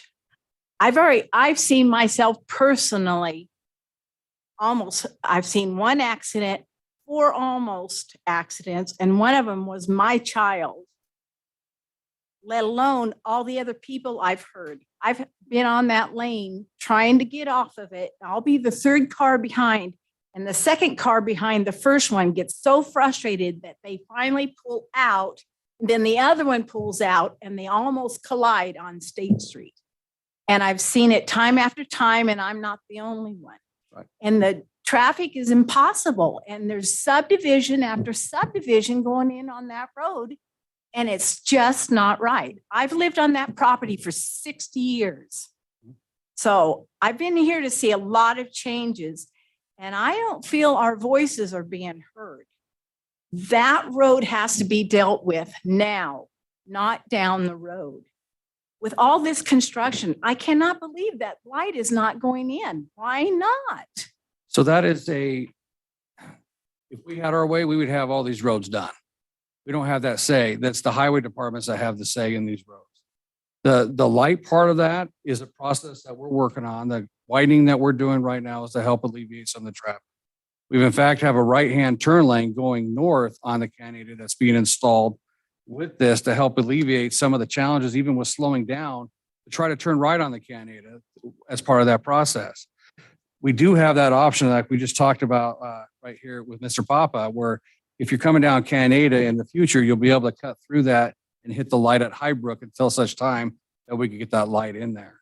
We just got it. We're just within the last year got the approval to switch that to a light for us to be able to get out on that. But that's not something that is going to get funded right away. It's going to take a little time to get that done. Well, what about putting, it is wide at that entrance where they're showing. Sure. That it is For a center turn lane and stuff for like a that. center turn lane. And that's something we can. I don't know ask- how I'm going to get out of my driveway if I got Sky Haven to deal with, Stump Lane to deal with, and now this, let alone the others. And we got cement trucks, semi trucks. We got traffic. So I work out in my beds out in the front, and there is something going by every 30 seconds. You can't even think anymore. There's so much traffic on that road. And that's something that our staff can get with them on with CHD4 on that center turn lane on this project as they put it in. Okay. So, I mean, your voices are being heard. We're working on this hard on that, right? But we're also trying to follow the laws and our comprehensive plan and our codes too on the growth of the city as well. But we're trying to get this road stuff taken care of through our community. That project that's in front of Albertsons is funded by the city through a proportionate share agreement that we put together. So we're looking at unique ways to fund this stuff, to get this stuff taken care of, because it's not being done. Right. And so we're trying to find those options. And we call constantly and have said something needs to be done. Keep having our voices heard. And the last meeting I went to down at the river, it was pretty much said, well, when there is enough deaths coming off Kennedy, something will be done. That wasn't said by me, if that was at a Not by meeting. you. So if it was a state, I can't help what the state says on Highway 44, unfortunately. So any questions for Ms. Spangler? No question for you, but thank you very much. So Mayor Chadwick, do we have a timeline when that road through Norterra will be? They're right now finished? in the process of getting ready to pave that road. Yeah, I saw that they're putting in the sidewalk right there in that development. So, I mean, I would guess it's within the next 6 months that it should be done. I would Probably say sooner. probably sooner, if not. And Mr. Mayor and Council, and for the neighbors, we required Norterra to put that in because we didn't think we were going to get a stoplight at Canada based on what ITD was telling us. But just within the last year, as the mayor stated, we were able to get them to change their minds. Now we just need to fund it. And every development that's going on right now, including this one, will put money towards that future light. But yeah. And that, just, so you know, the light will be about a $2 million project. So we got to collect the funding for that to get that done. Oh, yeah. And we are the only city right now that's doing that proportionate share to try to come up with this funding. So that Councilman Wheelock wanted me to bring that up too. So So we are trying to get that done, but you'll be able to cut through that Norterra development and get to the Highbrook light to take a left. That is, are you talking that first entrance right off of Canada when you turn on? No, on it's the State on- second one, I think. So it's further down. Yeah, because you can't get across down closer. They put that curb lane in there that doesn't let you turn in. It's closer, it's more closer to your house where you'll be able to turn in. Yeah. Okay? Yeah. All right, thank you. So we got people that are not using their signals. Well, there's blinker fluid for that, so So we'll get that out for everybody. So, thank you. All right. Can we have Mr. Joe Hadfield? Is he online, Dana?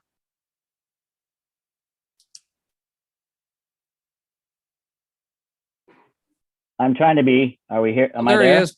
Yeah, can you hear me, Mr. Hadfield? Yes, sir, I can. Okay, can you please just state your name and address, please, for the record, sir? Yeah, it's Joseph Hadfield. I live at 22449 North Canada Road, right south of Storkins. Okay, thank you, sir. And the time is yours. You got 3 minutes, sir. 3 minutes. Yes, sir. I had hoped that we'd try to get my wife signed up with so I could use 6. Was that possible? Because it's been a year and a half since we had our Yes. last meeting. Yeah, so you, we're trying to get Mr. 3 minutes. Hadfield, go ahead. Okay. We'll give you a little more thank you. time there. Okay, so 20 months ago was our meeting, our meeting with everybody, and that's it. And then we haven't heard a word for almost 2 years now, well, 20 months. So we did say a few more things than the view, but I just want to be on record because this will be our only shot. I'm the poor sucker that lives on the south side of this entire development, and it's going to take up 100% of my property line. That's my fence, that little black line. I run cows. It's our pasture. It's my wife's 80-year-old homestead. So yeah, it's more than just a black line there. It's our house and our homestead. My house was built, and I built it 26 years ago, facing the Storkins, so we could take advantage of the view. And I elevated it 10 feet to take advantage of this view. So picture 10 feet up elevation. I'm only 60 to 70 feet the house from the fence line. My lawn almost goes straight up to the fence line. So a 6-foot berm, a 6-foot fence of some type would not. I'd be looking down. I mean, they'd be looking up at me, and I'd be looking down at everybody. It's going to take something more than that, like Mr. Day said. Oh, I forgot to thank you guys for allowing me to talk. By the way, being remotely, I know this is an issue. I'm down almost in Mexico, and thank you. Hey, we have this for allowing figured me. out, so you're good to go. Okay. Anyway, so that's one of our huge concerns. There is we need something stronger than a fence that's usually made. You know, I mean, I've got cows. Will they push against that? Are they people going to throw stuff over and knock over my hot wires? You know, I mean, we're living this right in our face. And with me being elevated 10 feet, of course, we'll have no you know, I mean, no privacy, because what we're going to lose is basically we're losing 100% of our view, 100% of our view to the, you know, to the north. We're losing, you know, 100% of our privacy. I don't know what's going to happen to my property, but that's one of our first concerns. My second concern is, we need something more. My concern is definitely the irrigation issue. Mr. Day, he lives in front of me, and actually that's 300 feet of irrigation ditch that we're going to provide to this thing that's just our ditch, and it runs along the actual property line between us and Givens.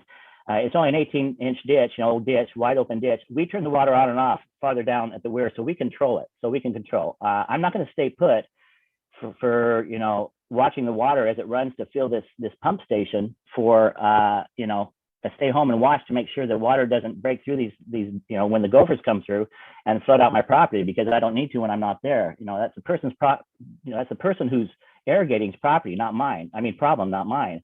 And that's something, you know, that's 300 feet of ditch that, you know, that's truly not made to fund those irrigation ponds. I mean, that'll be running 24/7, what, for the whole season? I don't know. Nobody can tell me that. And I'm also worried about the water table. Our house was built with the water table that was existing at the time. And I don't know what these ponds are going to do, either if they're lined or not. I don't know. If they're lined, that's great. If they're not, I'm worried about if they raise the water table. I do have a 3-foot deep basement. I'm talking very fast because I know I don't have much time.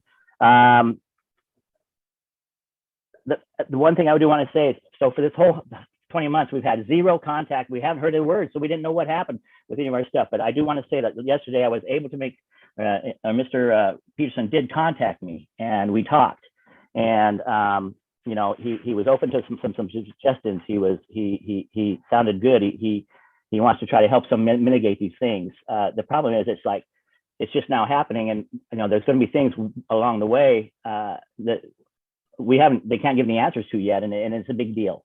So I guess I'm just want you guys to understand how devastating this is to our family. You know, we have 4.5 acres of this fence right in front of our face. I mean, we're living, you know, right there, and this is where we're agricultural. It's going to stay on my family. We're not converting, going to the dark side. We're going to stay open ground and stuff. And you know, we're very concerned about the irrigation issue. I'm very concerned about the privacy issue in front of us. You know, like I said, I've heard of other people had this issue, people throwing stuff over their Christmas trees over their fences even, and so that's where my cows will be, that's where our animals will be. I'm, you know, concerned about the safety. What's going to happen when I flood irrigate my entire pasture down down to the west? It always goes downhill is that way, and it's also to the north. So is that, you know, what's going to happen? They need to do something to make sure that doesn't go in, you know, and sub into those people's properties. So, you know, there's just a lot of unanswered questions. But like I said, I did just touch base with Mr. Peterson yesterday, and that's the first we've heard of anything that to try to even alleviate any of these questions. Okay. Do we have any questions from council to Mr. Hatfield? You have one? Yeah. Councilman Wheelock. Mr. Hatfield, I'm just curious if you have suggestions as far as a fence that would keep you on the happy side of your cattle having less impact into the subdivision. Well, you know, the biggest concern is a berm would be great. A berm with a fence on top would be great. You know, if you put a vinyl fence up, the cows, are they going to push into it? Is the vinyl fence going to hold? You know, they always start getting wobbly. I'm going to have a hot wire on my side. So what is that going to look like with this fence on that side? I don't know. It's got to be more stout than your typical, let's put a 6-foot vinyl fence up and then walk away from it. You know, this is a working pasture. And like I said, 6 feet tall is nothing. It's at least in front of our living area, you know, where our grass is and that. I mean, so we can have some privacy. They will have more privacy, the houses living next to each other, than I will have, because they can look straight up at me because my house is raised, you know, elevated 10 feet above grade. And, you know, and I'll be looking right down in the backs of theirs. So I'm up to suggestions. We need it higher than 6 feet in front of our living area, and something that's going to be stout down the pasture line. Got a follow-up question? Yeah, and the next question would be, are you open to that ditch being piped? I am. I'm very open. And we did actually talk about this yesterday. We don't have any thing is I have no clout here, I mean, once this thing's passed, I mean, we're just up to the, whatever happens. I'm totally open to that in that it's a easy piece, straight piece. It would alleviate all the problems of animals biting through it, all the problems we've been having with gophers. They're all displaced from all the other places, they're all coming in to what's left. So that was just our 2 ditches. That wasn't a ditch that keeps running. We turn it on, we turn it off, we watch it. So, that's going to be these things. If it's continually running to maintain those irrigation fields, it definitely needs to have something solid and sturdy and something that I can be away from my house and know that's not going to flood. So a pipe would be the answer. Yes. Thank you. Any further questions for Mr. Hatfield before we turn him loose? Okay, Mr. Hatfield, thank you for your time. I do want to say that I did have a good conversation with Mr. Peterson, and that he seemed to have to have good good faith effort to try to help explore options for us. So, but that problem that just came yesterday. I mean, after 20 months. So it's we've all been concerned. So thank you for your time. All right, thank you. All right. With that, that's all that signed up to speak. So we'll have the applicant come up and rebut. You got 10 minutes, sir. We got Mr. Peterson. Thank you, Mayor and Honor. Yes, I did speak quite a bit with Joe Hatfield last night. I'm not quite sure where he pulls his water out, and I know that the other neighbor over on the southeast corner is concerned at all. I have no problems with that pipe, none at all. And actually, the ditch doesn't need to run all the way down to the end. We can pull it into the subdivision along the road or off a property line and get rid of that ditch completely. We are not doing vinyl fence. I think vinyl fence is cheesy and cheap. The internal fences that we're going to do in the common areas are going to be a split rail. I don't want somebody walking down, with a dog in a path with sidewalls. We want this to remain open. We want to be inviting. I'm completely open to working with the neighbors. I know that like on the west side, the wind does hit that. We can put in a wood fence and we can alternate, the plates so wind goes through it and isn't a big issue. The HOA will be responsible for maintaining it, painting it, keeping it up. I'm also open to, along that south side of doing that type of fence in front of his house with a 2-foot berm and then doing a split rail down the side. If he doesn't mind the people in the backyards looking at his cows, that's an option too. So I think when we get to the development agreement, we're perfectly open to changing the fence type and style, but it will be wood. And I do think a split rail fence would help holding cows, especially on the south side. But I know that he has in front of his house, he would like something with it. We'll put in a 2-foot berm. We'll put a 6-foot fence on top of it. Whether we put in a split rail and put panels down it just to block the view.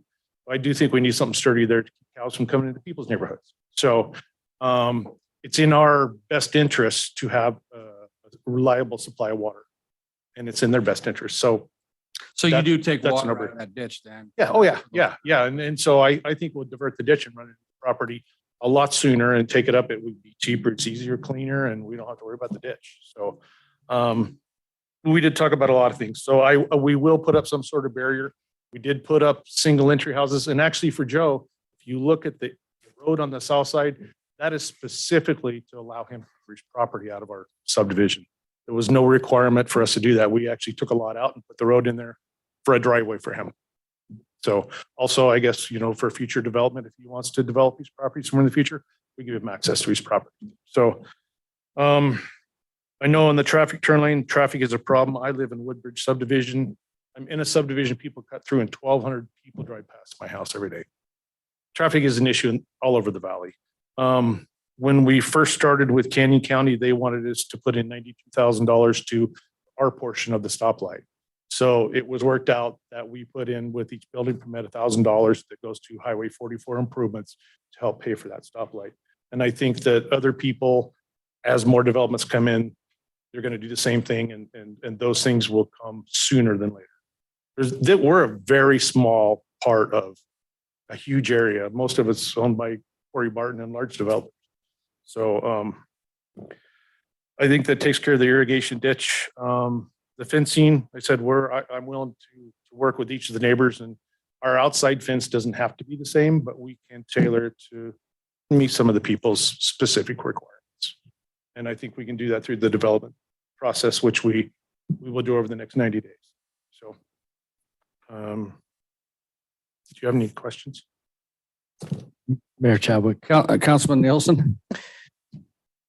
So Mr. Hadfield talked about, or posed the question. He didn't know if the ponds would be lined or if there'd be some additional The ponds will be groundwater. lined. I think they have to be lined. The groundwater's high. They'll be lined. They'll be covered with gravel. There'll be burr files. And on the document up there, it shows 4. We haven't done the calculations. I don't know if we need 2, 3, or 4. When we do the calculations, that'll be finalized. And the other will actually become drainage ponds if we don't use them. It'll be grassed, for stormwater and for flood. So once we get those calculations done, and then we'll know exactly what we need. So Okay, thank you. Follow-up question at all? Councilman Nielsen, before I move on? No. Nope. Okay, Councilwoman, did you have a question? Sure, I'll go ahead. So the how wide are those ponds? Like the skinny side, not the length of it, but how. it's wider than a 2-lane road. If you look at the road coming in, it's how wide are those down? So maybe like 60 feet, 40 feet. Okay, maybe around 40 feet.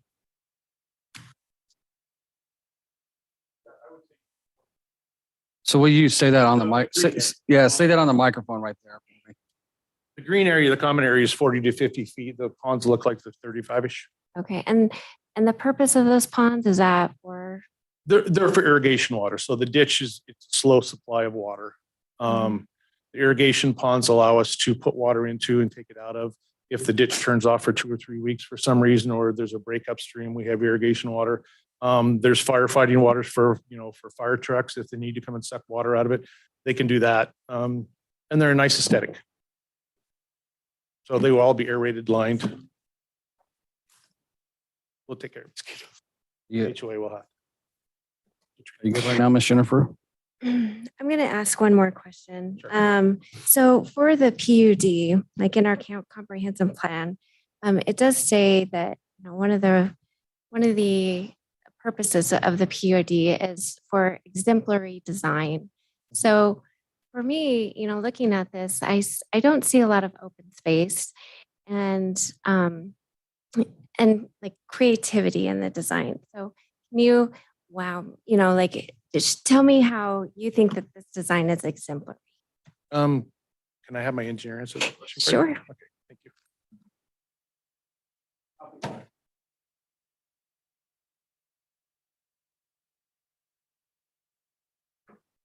you. Mayor, Jennifer, or excuse me, Councilmember Solomson. So as far as exemplary design, everybody has a different idea of exemplary design, and I guess I'd have to understand your definition of exemplary design. There is a lot of open space here. I know there's a lot of blue on that screen.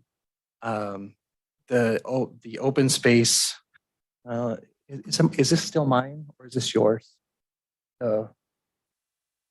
That's yours. Do you have the open space calculation? It is mine. Okay. It's in there. I'm not sure if it's in there.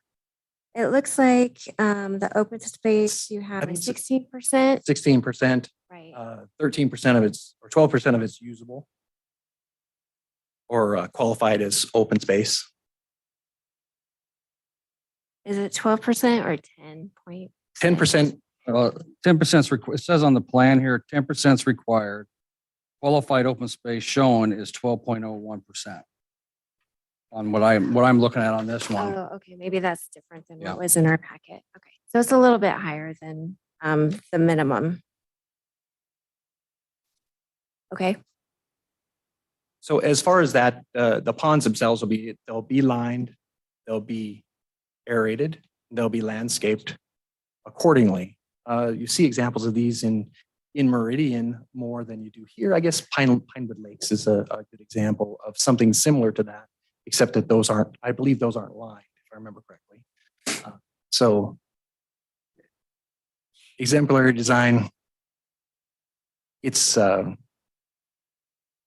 what's the word I'm looking for? Objective. Objective, right. So with that, the pink space that you have, is that included in that open space calculation, that area? It is not. It is not. It's not. Okay, so, It's calculated as the gross area, but not calculated in the open space. okay. So it's 10% of, yeah, everything, well, 12% of everything minus the pink area. Is that correct? Yeah, okay. Okay. Okay, thank you. Thank you. Okay, Councilman Wheelock, you what? Absolutely. So I know like the Hey, last, hey, hang on, we got to get you on the microphone. I know on the last slide you looked at, there's a whole bunch of houses and small. Our smallest lot's 9,000 square feet. The the largest ones are a quarter of an acre. So there's a lot of space between houses and it kind of makes the other parts look small, but this is not going to be a crowded neighborhood. This is going to be, custom homes, just one design. They're not going to be 5 feet away from each other or 10 feet. There's going to be a lot more open space than the land and the houses and the entire development as well. So they'll all have large lots and backyards stuff. So Thank you. Councilman Wheelock? Yeah, so I want to get back to the irrigation ditch. If you're, So with, you both can stand up here if you want, so we don't go back and forth and he can answer. so the pipe that goes down the south side of your property, is that the same pipe that Nate uses on his parcel? And will he have access if we pipe that all the way to Canada? Well, How I would that said work? that. When I said that, I need to find out where the cistern is, where their pumps are at. But yes, we can pipe the entire thing, that they will have to have a place to put To their pull pump water so they out can pull at the water. time. Okay, and has the irrigation district signed off on you using that continually flowing? I don't think we'll use it continually flowing. It will be assigned to somebody in the HOA to monitor the water and make sure that that the water is of appropriate level. And if you have excess, you'll shut it off? Shut the weir off. Yes, we don't want. Just to alleviate flooding that it seems to be an issue in the They do area. the same thing, so we don't want them taking care of our water, worried about our ponds. We just want them to take care of their water and we'll take care of ours. We did a development off of Beacon Light, Moyle Estates area that had a cattle fencing issue. And it ended up being a vinyl fence that was sturdy somehow with braces inside the vinyl of the fence. And that might be an option to look at, in my opinion. Okay. That will make it so that it's a long-term fix for both sides. Okay, I appreciate that. Those are my major issues. So this property slopes from the southwest corner to the northeast. So if it did flood, it's flooding the houses up above. It's not going back. It's not going out on Stump Road. And that's why the whole gravity design is the sewers on that corner. Is Mr. Hatfield's property higher than yours? Yes, and his house is 10 foot higher. So than that'll grade. flow that way, right? Okay. All right. Let's see, so when we're talking about Mr. Hatfield's, you put a lot of ones, like single stories in a lot of areas. We did. What about where Mr. Hatfield's house is at in block so 5? the- How does that pertain? Do you have a number? So Yeah, on Mr. Hatfield 3, lives 4, right there. 3 and 4 are in front of his house. We did 5 as well. Also, the existing houses up Oh, I see. the road and there's several houses on the west side. We made quite a few 1-story. So that bottom large rectangle that's shown on that screen is Mr. Hatfield's house? Yes. Okay, I thought he was talking, it was further in. So, okay, thank you. Would you be open to putting in some evergreen buffer zone? We could, the problem with that is everybody's worried about. So it's a trade-off.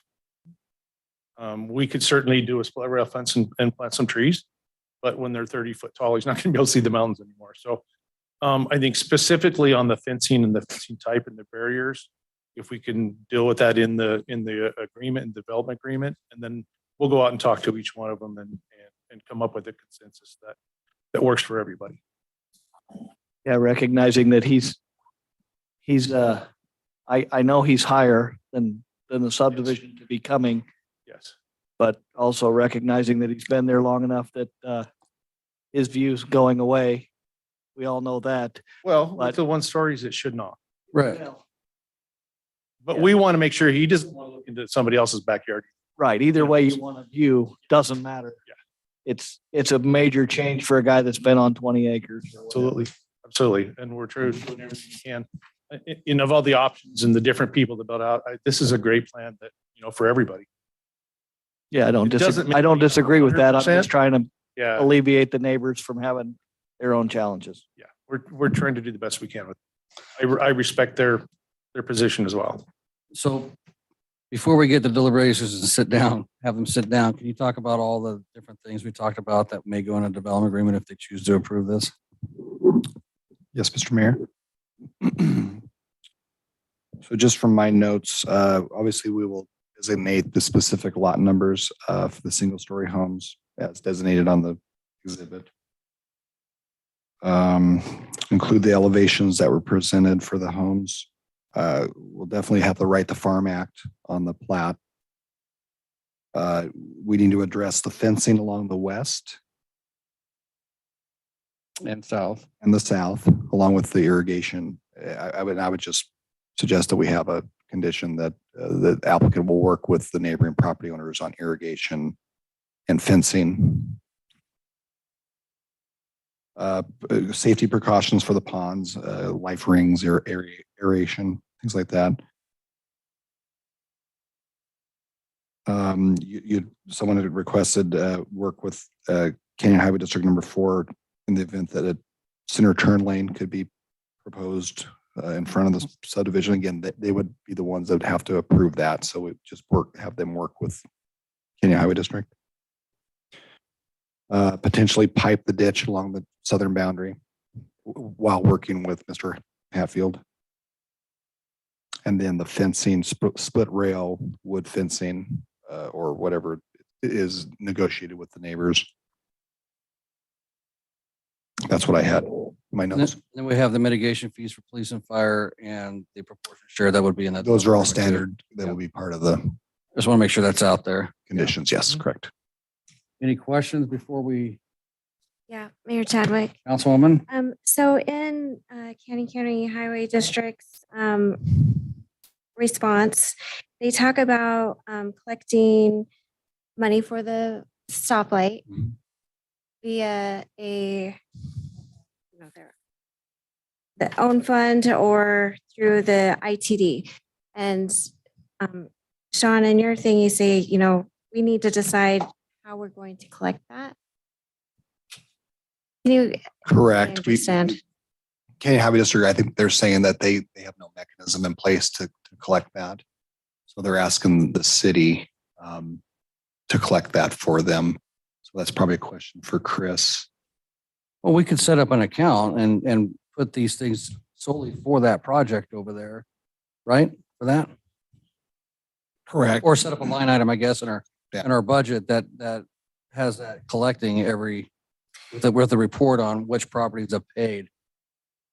Similar to ITD proportionate share report, right? If you recall, we did that with Trapper Ridge a couple years ago where ITD was wanting some improvements on Canada and State Street. And we actually took, it was only $3,000, but we have that in accounts. We could do something similar to that. I would think specifically to be used for that signal light. Yeah, this is specifically for CHD4, Yeah, so Right?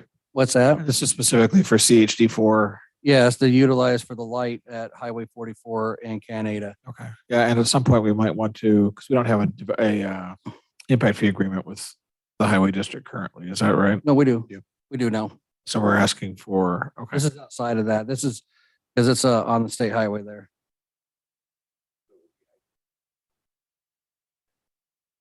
no, it's specifically. It's separate from the proportionate share. It's a light, it's just like what we're doing over here on Seneca Springs with the developments putting money in for the light that's going to go there in Highway 44. Where EPC already turns around, they tell them, hey, in order to do this, you need to write a big old fat check to me, right? Only we're going to turn around and take it on building. Canyon Highway permits. District 4. Yes. Correct. Yeah. That's, As far as the development agreement, we could do something similar to what we did with Crystal Springs Apartments, where they had that condition. Oh, correct. They were required to pay up to 35% of that, but we can have a specific amount. Do it Right. that way through the development agreement. Then we just need to figure out how we collect that. Okay. Yeah, and I think as long as we just want to make sure we collect it, that it's earmarked so that we're not collecting money and then putting it on a different project. We Correct. want to make sure it's used where we say it's The going to be used. applicant's got a question or. So in that report, in our meetings with Canyon County, is that they originally asked for that, but in that report further down, it says that if we participate in the $1,000 building permit fee, that is not a requirement. Yeah, so it says at time of final plat signature for phase one, the applicant shall provide a cash deposit for the traffic signal in the amount of $48,750. However, if Star City collects the traffic mitigation fee, then the proportionate share of this traffic signal does not apply. So I'm wondering, yeah. So Yeah. unfortunately, I'm not going to have Canyon Highway District 4 dictate how we do our proportionate share. That's what's not going to happen here. I'm going Yeah, to tell you that so right I'm now. wondering- I'm not asking, I'm just saying No, this no, is no, what I they get told that us. now that says that. Yeah, So that, because the light is a completely different thing than the proportionate share money. So proportionate share monies is utilized to improve traffic flow as far as capacity, not for stoplights. It's never been used for that. So, do we need a separate fund? so there What needs to I be something suggest. different for Yeah. that on there for that light. In my, just so you're aware. Yeah. So, okay. All right. Any other questions of the applicant? Mayor Chadwick. Councilman Nielsen? So a couple of the folks talked about who testified, talked about irrigation drainage. I think Mr. Hadfield talked about drainage coming from his property. Are you prepared to receive that? And I think one other gentleman talked about drainage maybe coming from your property. It doesn't look like, based on the slope, containing the water on your lot is going to be a problem affecting the west or the south. But with Mr. Hadfield's expectation that you accept water from his lot, I just want to hear your thoughts on that. You're the engineer. Mayor, Councilman, excuse me, Mayor, Councilmember Nielsen, so they have historic drainage rights. So we have to collect their water at their point where they normally would dump water and carry it through to our normal disposal rate, which is, I believe that his back. So I believe he comes right here at the corner, southwest corner. I think he drains this way. And we have to pick it up. And our drainage point is here at the north. And we actually have an outlet right there in that fall. So we would have to, I'm sorry, you probably can't see that. There we go. Thank you. Sean can see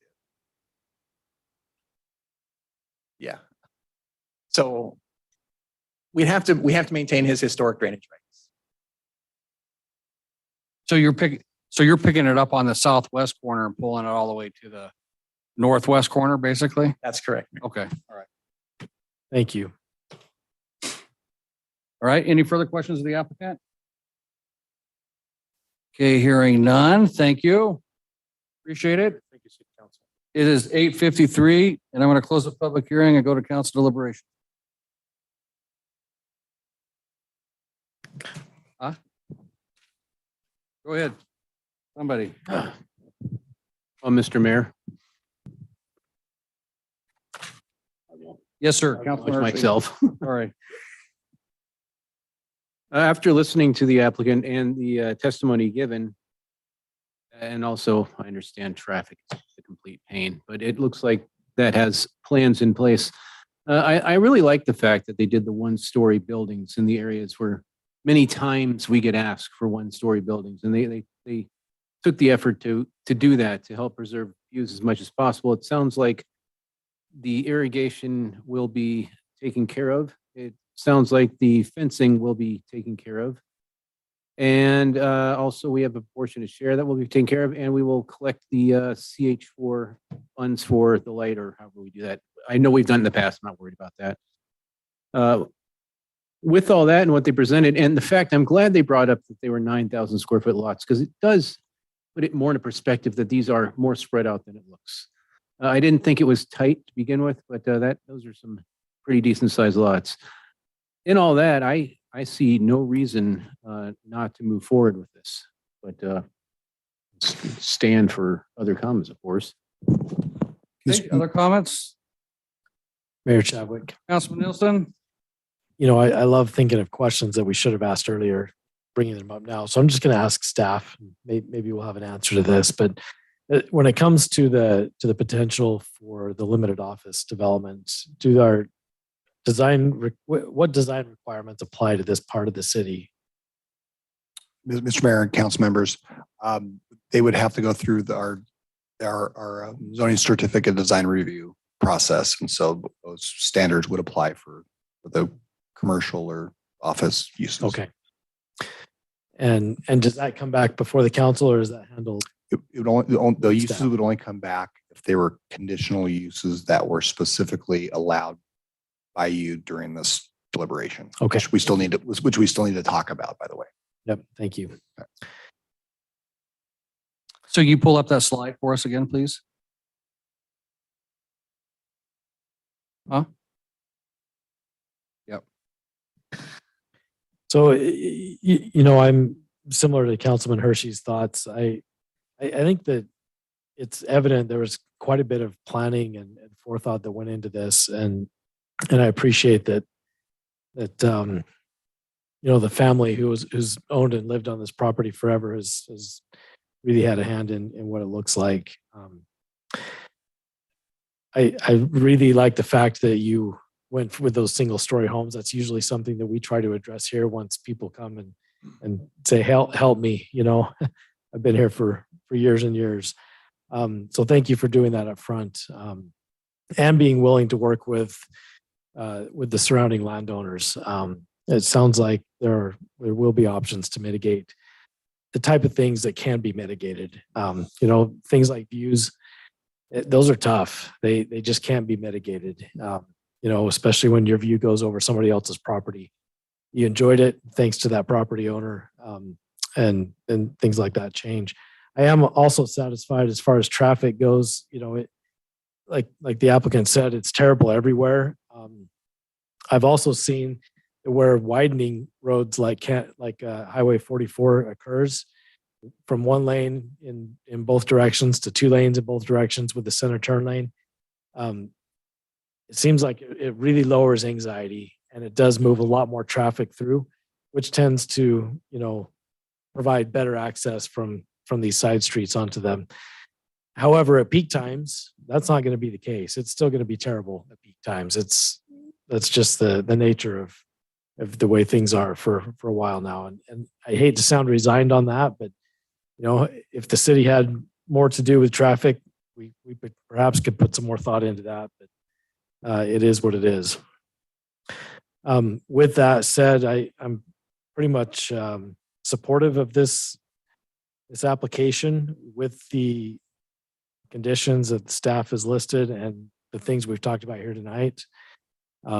I'm ready to either make or entertain a motion, but want to leave for other comments if Councilman Wheelock wants to speak. He does, but I just want to go back to the slide that's up here on the allowed uses that are principally permitted, conditional uses, and not allowed. Are we good with how it's listed there? Because that's how it's going to be listed in the development agreement. So again, the first paragraph is the allowed principal permitted uses. So you would not see those again. They would come to staff for administrative review and approval. And we kept those to professional offices. They're basically not retail uses. If they wanted to do a retail use, they would have to come back with a conditional use permit under retail store, retail sales. If that's not your intent from the get-go, we can strike that, or we can strike any of these uses in these first two paragraphs.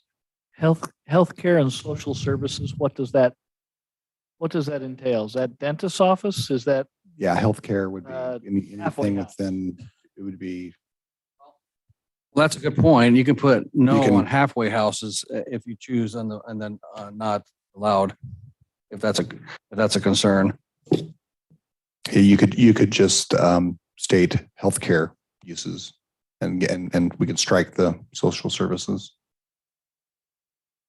Yeah, if it were me, I would strike the social services and just leave the healthcare. If a dentist wants to move in there, so be it. But anything else I would like to see again. Anything within this second, Yeah. And I didn't hear otherwise from the applicants. So I'm assuming they're in favor of these proposed. They're indicating yes, they are. So any further comments from you, Mr. Wheelock? I just had a question as to when the applicant and the neighbors are talking about mitigating fences and ditches and who's gonna do what, and we're agreeing and annexing this with all those stipulations, what teeth is there if they disagree on the final outcome? Where do we go from there as a city? Mr. Mayor and Council, so I think that the condition should be written that they work with staff to come up with those agreements, and those agreements could be in place prior to final plat application before you. So it gives them enough time to work those out. If it's something that's a complete stalemate, they could come back and address it at that time. But it sounds like the applicant and the neighboring property owners are kind of on the same page. And so I think if we craft a good condition that addresses that, I think we should be safe. I don't disagree that they're all willing to work with each other and sound like they're on the right page. I was just curious what that looks like if it doesn't end up going the way it sounds like it's headed. If you have it drafted and they're grafted, the way Sean was talking about, then they would have to, if they want to remove that from their development agreement or whatnot, they'd have to bring it back to council for that. Yeah. Thank you. Yep. Any further questions? Any more comments or anything like that? Because I entertain a motion one way or the other. Mr. Mayor, Councilman Hershey. I am always bad when there's a lot of parts. After all the testimony review and deliberations, I believe I'm going to make a motion that we approve. Just forgot Oliver Estates with all the conditions that were discussed by Sean. And he listed them all off, and also striking social services out of the allowed uses and placing it in prohibited or conditional. Yeah, prohibited. Councilman Nielsen. Councilman Hershey, do you intend to include that the applicant will pay into the fund requested by CHD4 for the stoplight? Yes, that's everything we discussed. I thought we had that on there. Just want Sean, would you read what we have? I'm gonna have Sean read what we have, just so we're all on the same page. Please and nicely. So again, staff has, and we'll craft language that'll be brought back in the findings of fact and ultimately into the development agreement. So single family homes on the designated lots is presented. The building elevations adopted as presented within the development agreement. The Right to Farm Act, fencing along the west and the south to be negotiated with the applicant and the neighbors with help from staff. Safety precautions for the ponds, including life rings and aeration. Work with the neighbors on irrigation concerns, which may include piping the southern ditch. Potential center turn lane on Canada Road with the approval by Canadian Highway District Number 4. Work with Mr. Hatfield on the southern boundary buffering. and fencing. Split rail fencing, split rail wood fencing within the internal, internally within the property. Signal light funding. Maintain historic drainage responsibilities through the subdivision. And strike social services from permitted uses. In the signal light funding at the time of final plat. Mayor Chadwick, Councilman Nielsen? Sean, can we add to that list, just on the fencing, that where necessary to be livestock rated fencing? Yes, got it. Okay. Did that collect everything that you all have? I think that makes the motion clear, yeah. Okay. So we have a motion by Councilman Hershey. I restate it. Yep, please. I was afraid of that. Mr. Mayor, I make a motion that we approve the annexation and zoning, the development agreement, the planned unit development, and preliminary plat for Oliver Estates with all the conditions in the packet, all the conditions stated by Sean, and the additional cattle grade fencing, as Councilman Nielsen brought up. Okay, we have a motion. Do we have a second? Second. We have a motion and a second by Councilman Wheelock. Any further discussion? Hearing none, roll call. Hershey. Aye. Wheelock. Aye. Salmonson. Aye. Nielsen. Okay, that motion carries. Thank you. Since it's 9:06, we're just going to take a real quick 5-minute recess for facilities. And then we'll come back at 9:11.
We're good? We're going to call the Star City Council meeting back to order. It's 9:11, and we're going to move on to item 6C. So I have to have you guys go outside to chat. We move on to item 6C, the public hearing for the Garnett subdivision. Need to ask the council if they have any ex parte contact or communication regarding this project. None. None. Okay, hearing none. Sean, are we ready? We'll We let are. Sean, introduce this. Mr. Mayor and Council, you have before you this evening an annexation and zoning, preliminary and final plat combination, and a private street application for Garnett subdivision.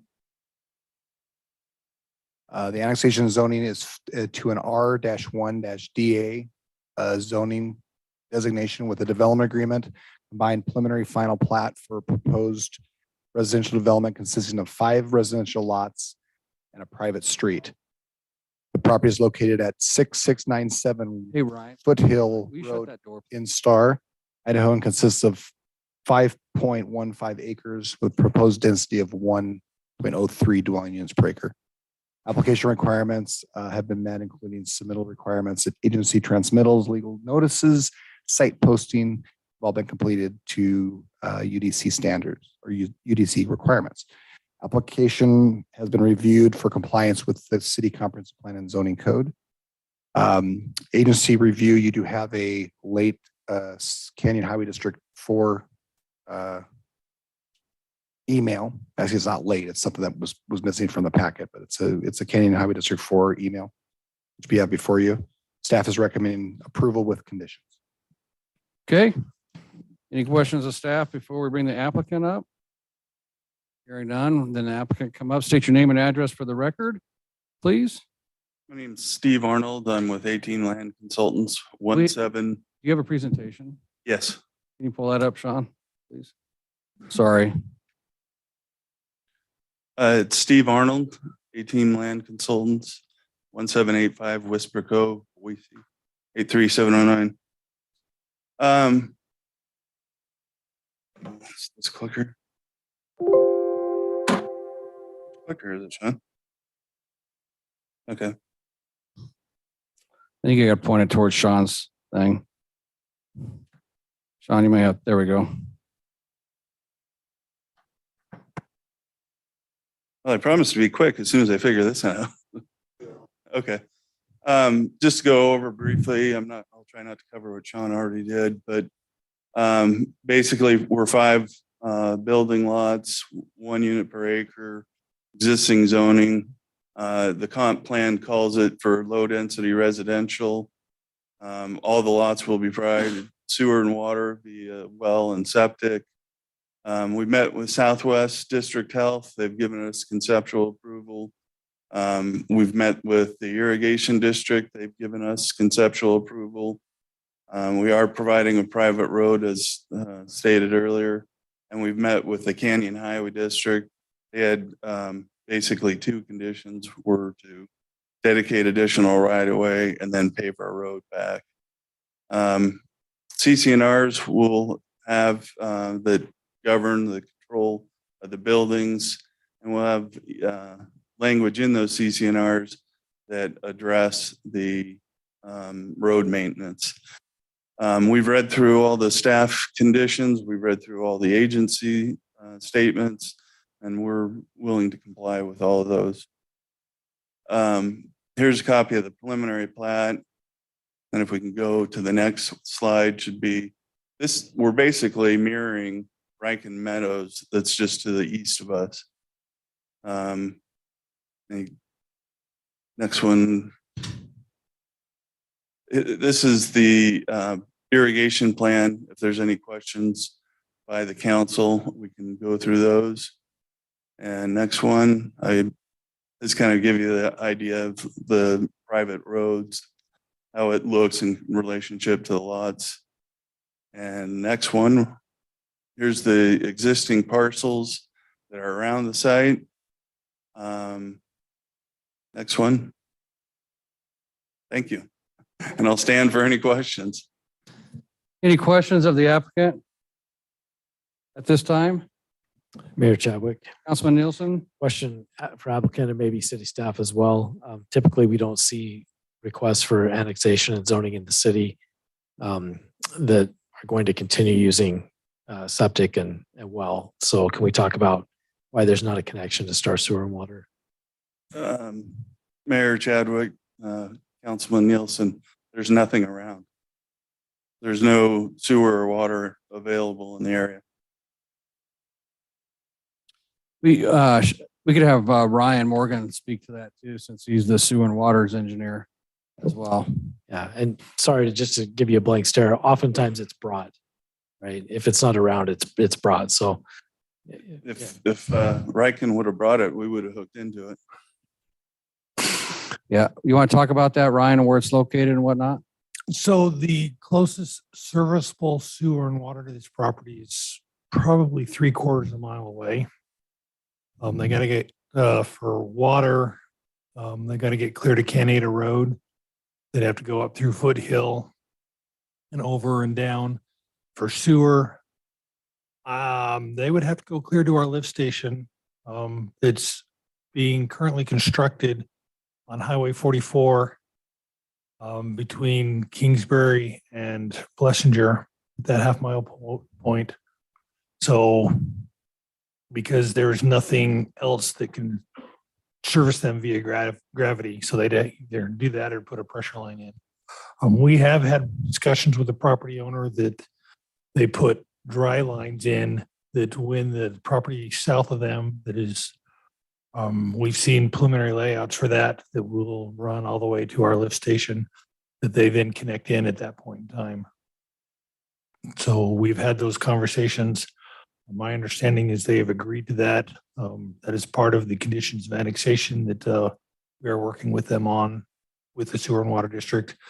But to get sewer and water to these 5 lots would be an expensive proposition. so you say that is a condition of annexation that, With the sewer and water district.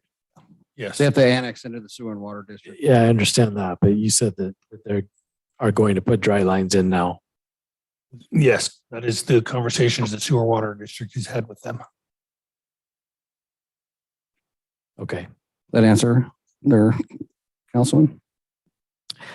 I believe so. So basically annexing into the city requires annexation into Star Sewer and Water as well. And a condition of that annexation is the installation of the dry lines. Is that correct? That's correct. Okay. Thank you. Okay. Councilman Wheelock? Does maybe Victor or Ryan, whoever answers this question, does that include the fire hydrants and all that? Or is that, how's the water supplied long-term? Did you want to address the applicant or chief? Fire marshal? Whoever knows the answer to that question. Did you want to address it or do you want the fire marshal to address that? I'll have the fire marshal address it because we didn't talk about that previously. Victor? Yeah, Councilmember Wheelock, members of the council. So part of my review was obviously water supply. Without having the Star Sewer and Water lines up there currently, in my staff report, I've provided 2 options. Either currently connect to Star Sewer and Water to provide adequate fire flow, or that the buildings per the development agreement would say they would be sprinkled and equipped with NFPA 13D sprinkler system. So that system would be supplied by the wells of each home.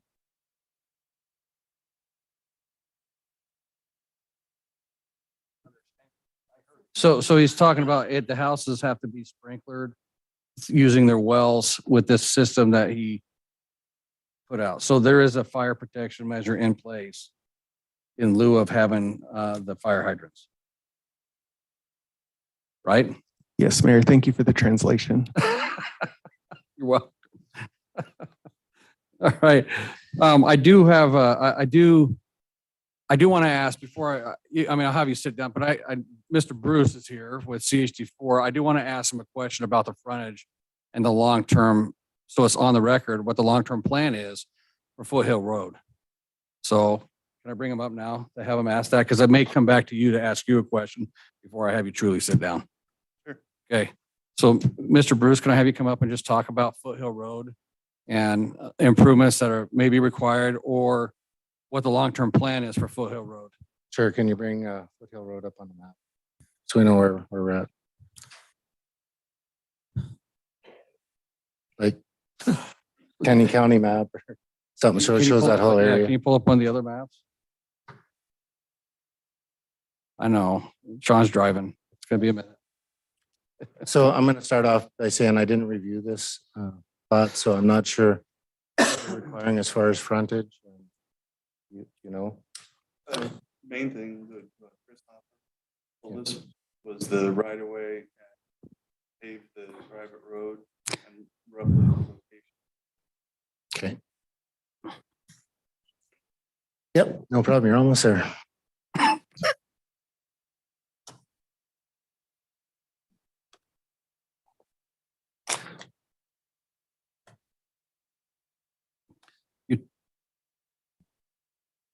There we go. Over to the right. Isn't it between Blessinger and? Yep. Okay. Can Yep. you blow it up just a little bit? Yeah. Can I move the cursor? Is that just? Okay, so if you'll start over at the left at Canada Road, or the right, sorry. Yep, so the plan is to bring Canada Road in. Yep, keep going. Keep going along. Keep going along, make that corner and then come down, and then hopefully partway through this property, keep going down, is to swing this road, yeah, and go over to the road that's further over to the left. Yeah, right there. Whoop, right there. So to join up to that road. So that'll be the main collector that will go through that way. It will not continue. So Foothill past that point will just be basically, not much wider than what it is now. Okay. And do Yeah. we know what the requirements are for the improvements along their project? As I said, I wasn't You involved weren't in part of this that, one. Chris. I'll have you talk to that too. I just wanted to make sure everybody understood what was happening with Foothill in the future. The long-term plan is to drop it to the south through those developments, so it's a straighter and it could get widened and actually act as a true Correct. style road, right? Yeah, that's correct. So at that point, the existing Foothill would just become a local street. Basically, yes, correct. Yeah. Okay, cool. Thank you, Chris, Bruce, sorry. Sorry. And then will you talk to us about what Chris told you from CHD4 on what your improvements were supposed to be along that road? Because I know there's been some question about Foothill as a whole on what we're doing with that. Mayor, the main thing I remember is the right-of-way dedication and the paving of the private road. And then are they requiring sidewalks or anything along that? No sidewalks. Not at all? Okay. All right. Cool. Any questions of the applicant at this time? Mayor Chadwick. Councilwoman? So how far distance is it to the Riken entry? It's Mayor Chadwick, Councilman Solomon. It's maybe, I want to say around 250 feet. Okay. And so for like the school stop, do you know anything about a bus stop? If they would stop at at your entry and at the one next door, or just go to the next one? The kids would have to walk on the Foothill? Boy, Not sure yet. no, Yep. there was never a discussion about bus stops. Yeah, okay. And so that road is pretty narrow though. And so would you be willing to add, just some temporary like pavement or something along that shoulder, so that if they are walking to the next bus stop, so they have a safe route to get there? Would you be willing to improve Foothill a little bit so that they have a safe route to get to their bus stop? We could do a little, at our entrance, a little, kind of like what they did there. They've got it kind of feathered in. We could do the same thing. I believe that is the bus stop that was required for Riken Okay. there. And I Fifty believe, and I also believe this is the 15 feet right of way there. that was dedicated. And then also a light of some Yeah, there sort. require to be a light right there. Right at the intersection. Yeah. Okay. Not a street light, just a. No, it's Main different than a intersection light street. with It's street- different than a It's a- street light. It's a bell light bell, so that yeah. it shines down Yeah. and you don't get light pollution. Yeah. Right. Okay. Okay. Okay. Thank you. Any further questions of the applicant at this time? Nope. Okay, thank you, sir. We had Mr. Kramer that signed up and said no. Still good, okay. Mr. Jeff Whitlock. Come up here, sir. State your name and address, sir, please, for the record. Yeah, my name is Jeff Whitlock, 6697 Foothill Road. And I'm here on my behalf, my mother's behalf. She's 86 and she just would like this to be set aside or because this land has not been paid for. And she does not want anything to go forward because she's afraid that it's all going to be like in the next couple of weeks or whatever. If you approve it, all those buildings and houses and everything's can be, and if she gets this land back for some reason, that it's just gonna be a vacant lot. And she would just like it to be, you guys have proof before you let this go forward that it's been paid for. So, Mr. Mayor, it sounds like the gentleman's mother owns the property that's under question. Yeah, I believe it's been transferred into this person's name, but how she does not know. I just recently got involved in this because I thought I didn't know anything was wrong, but there's a lot of other things that kind of go with this that, there was a power of attorney which has been fired and nothing has been going right. She's supposed to have $300,000 or $400,000 in the bank. She has 40. It's just, and she's just worried about. So I'm going to tell you right now what I have a concern with. This is a concern that almost needs to be tabled until this can get resolved. And we have documentations of affidavit of legal interest and stuff like that on this. Yes, we do. It's concerning to me. And what's concerning to me is if if he's saying truly there's a power of attorney involved that got fired on this, I have a problem with this. I'm going to be honest with you. I don't know where to go with this, Chris. A couple options. You could, as you suggest, table it until the ownership issues resolved. You could move forward and make it a condition of if there's an approval, it's conditioned upon, resolving the ownership piece and just this was kind of recommended is that nothing be done until the land is fully paid for, or again, that the ownership is made clear. I haven't personally seen the affidavit of legal interest. I don't know who signed it. If it was the power of attorney or if it was the owner directly, I don't know. But I think you could go either way. So you could kind of stop everything. I think you ought to go ahead and continue to take the public testimony tonight because everybody's here. Yeah, he's the last one on it. So Okay. Yeah, and you could have the applicant come back up and respond, and so you can kind of complete everything other than the ownership issue and table it until that's resolved, or you could make a motion and have that be one of the conditions of approval that no work is allowed to be done until that's resolved. So I think there's two ways to look at it. So, go ahead. So the owner of record would have to sign the development agreement before we even record the annexation ordinance. So the question would be, I guess, the ownership. I don't know what the council feels like, but I would feel more comfortable if there's a question on who truly signed this affidavit of legal interest, that it be tabled until it gets clarified, and we can have confidence knowing that we're doing the right thing. I don't know if anybody else has a concern with that, but I know Arnold's going to come up and talk to that. I get that, but there's doubt in my mind, and it doesn't sound right. That's just a concern for me.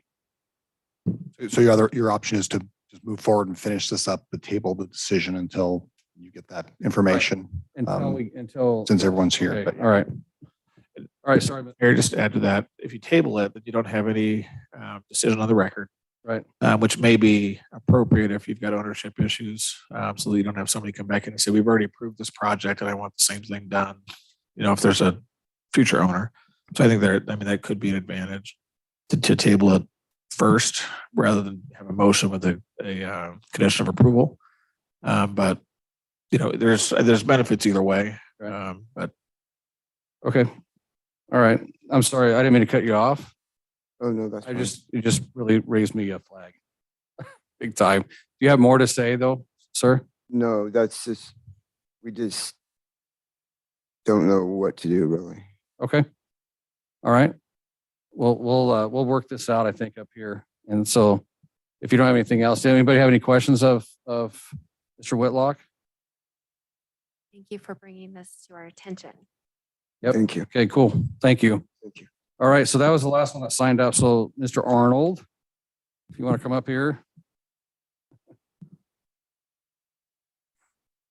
Madam or Mr. Chairman or Mayor, City Council, if you look at the deed is in our client's name. They also signed the affidavit. The contract is an owner carry, and the final payment will be paid when Mr. Whitlock moves off the property. That's the only reason why there hasn't been a final payment on it. So the property is owned fee simple. How can it be owned without payment? it's a loan. And so they transferred the deed, and as if I understood correctly, We have that here. So I guess my suggestion would be we table and get the information to Sean so we can be confident up here on what we're looking at. and owner carries are not, you know, they're certainly aren't uncommon. But basically, instead of getting a loan from the bank, they put in usually a significant down payment, and then the owner kind of holds the mortgage. But they deed the property just like you would with your house with a mortgage. That's how the buyer has the deed. Typically, the way it works is if they don't fulfill payment, then the deed goes back to the owner, and they regain possession. So the way it's described isn't necessarily a foreign concept, but I can understand how there's confusion that, you know, there's a deed out there, but we haven't received all the money. We get all the money, we don't want anything to happen. And that's understandable. And I think it does make sense to make sure we've got all the right documents in place to verify everything. Okay. Mr. Mayor, if you would like, I can have the owners actually online right now. Yeah, but it doesn't do me any good if I don't see a paper. Okay. I honestly, I mean, you could tell me all you want, but until it to call them, well, it's up to the council to make that decision. Honestly, it's not mine. But to make me feel better about what's been said and what you're saying, I think just having the documentation in hand helps us navigate through this broad problem, this potential problem, right? Yep. Mayor, I recommend that we get the full transaction, you know, so I think we need a copy of the deed. It'd be nice to have a copy of the loan document, the owner carry, and that may just be in the purchase and sale agreement. I'm not sure, but it'd be helpful to have all that documentation so we can verify that as we're taking action on the project, that we're working with the appropriate legal entity. Okay. And I don't have a problem with the project, just the back end side of it. We're talking about an older lady. So I'm making sure we're everything's copacetic, I guess. So, Mr. Mayor, for the record, we do have a copy of that deed signed by the Whitlocks in our Do file. we have it here for us to see? Yeah. Do we have the purchase agreement? Like Chris said? No. I think we get Oh, no, everything we just have the together deed. so we can take a look at it and make a good valid decision. But for our requirement to process an application, we have to have deed from the applicant or a signed affidavit of legal interest from the property owner. We've got both actually. So we made it this far. I get it. But my concern is when he says that the power attorney was fired, that concerns me greatly, right? I just want to protect the citizen that's out there.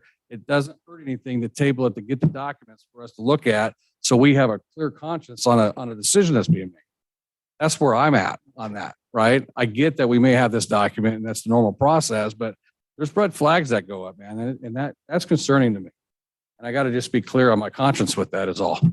I don't have a problem with how this is all designed and laid out or anything. I just want to make sure that back end is clear. I don't know. That's up to the council to decide. Councilman Nielsen, we have good discussions usually, so I don't know what your feeling is on that. I was waiting for deliberation. Okay. Mayor Chadwick, I'm aligned with you. I think tabling it at this point is appropriate. I think it gives us a couple of weeks. We can get the document, review it, just make sure everything's in order. And that's the least we can do for Mr. Whitlock and his mom. We can put it on the May 2nd hearing date, which is our next hearing to finish it. So it's not going to be tabled out forever. It's just our next one to get that information. Well, he's going to have to present that document and we'll continue the public hearing based off of that document on there and then go into the decision. That's it. I might advise that if you do decide to table, if you have any concerns or questions that you'd like for him to bring back regarding the plat, project, do that now so he can address that at the meeting. There are any. And just a question on that process, would he bring those documents back to the public hearing or would that just be an administrative? Let's review that, have Chris take a look at it and you guys come back with an all clear or advice. Yeah, I mean, it certainly can be handled at staff level, but it depends. If the council wants to see the documents, they can certainly I just request that want they your be brought advice. to the public hearing, but I don't think they, It's just me. yeah, I mean, I think it's fine. They could be a staff level review with the mayor, and we can make sure we've got everything that we need. But I do agree with Sean's recommendations. If you've got further questions or everything, get all this on the table today. And then We the can table answer the it this public hearing will be to discuss the ownership issue. Yeah, so he's basically saying if we have any further questions about the project, you can get those answered for us. They can ask you now, and you can answer those for us for the next hearing, right? Okay. Any further questions though, right now, or about the project? I don't have any further questions about the project. Okay. Thank you. So then we need to close it and then, no, we're not closing it. We just need to make a motion to table it to May 2nd. So I'll make note that one of the conditions you wanted was a connection to that bus stop. Correct. Or the similar, like he said, the similar Similar the to same that. thing what they did at that bus stop. Gotcha. Or at the Riken Meadows. Okay, And may I add also the sprinkler in all the homes? okay. Mayor Chadwick, Councilman Nielsen. I move that is this a tabling or a continuation? Well, it's tabled. It's either one. Okay. Same difference. Same difference. Yeah, I mean, technically it's information of the public hearing. So I move that we continue the public hearing to May 2nd. Okay, we got a motion. We got a second. Second that. We got a motion and a second by Councilwoman Solomon. Any further discussion? Roll call. Hershey. Aye. Wheelock. Aye. Salmonson. Nielsen. Aye. Okay, that motion carries. We'll see you on the 2nd. Okay, and then you'll get what Sean will get with you and stuff on all that. Okay, thank you. Okay. We hand that to Sean. We're gonna turn to item 6D, the public hearing on the River Park subdivision development agreement modification. Sean, do you have anything to say on that one?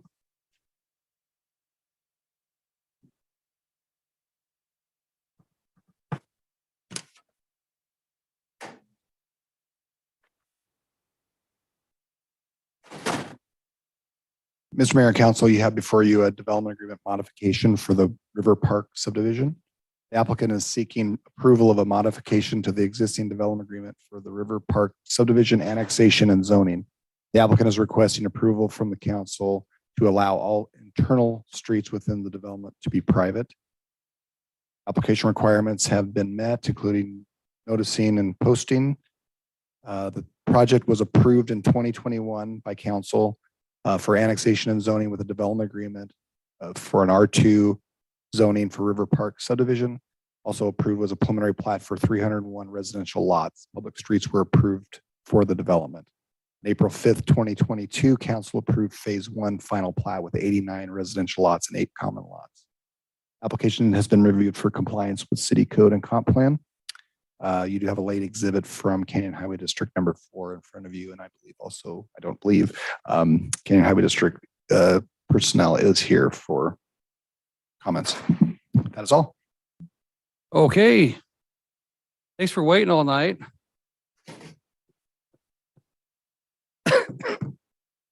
Mr. Todd, please state your name and address for the record, sir. Mr. Mayor and Council, good evening. My name is Todd Tucker and I represent Boise Hunter Homes.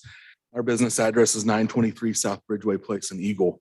What a night. Hopefully, we think this is going to be an easy one. Hopefully it goes that way. We're before you tonight with what we feel is a fairly minor modification to the development agreement of the River Park Estate subdivision. Can you bring my?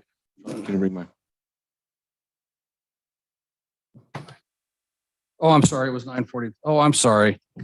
I totally failed, Todd. You got it. Should have threw something at me. I need to open the public hearing at 9:42 and ask the council if they need ex parte contact communication. No, None. just what he said before you did that. I know. You're gonna have to start over. You're gonna have to start over, Todd. Okay. All right. 2 more minutes. Go ahead, sir. Sorry. I don't think this thing's working anymore. Can't see it anyway. It doesn't matter. Get a stick. There we go. All right.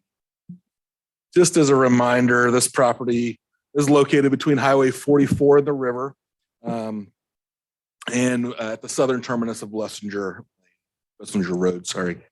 The project was approved by the Star City Council 2 years ago in April 2021.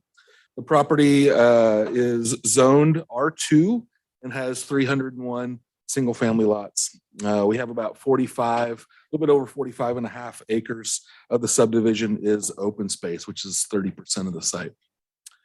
We'd like to provide you just an update on the progress that we've made so far. We're pretty excited about it.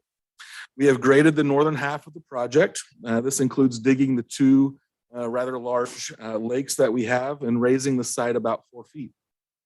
We installed a new crossing over the Canyon County Canal, including new head walls on either side of the road.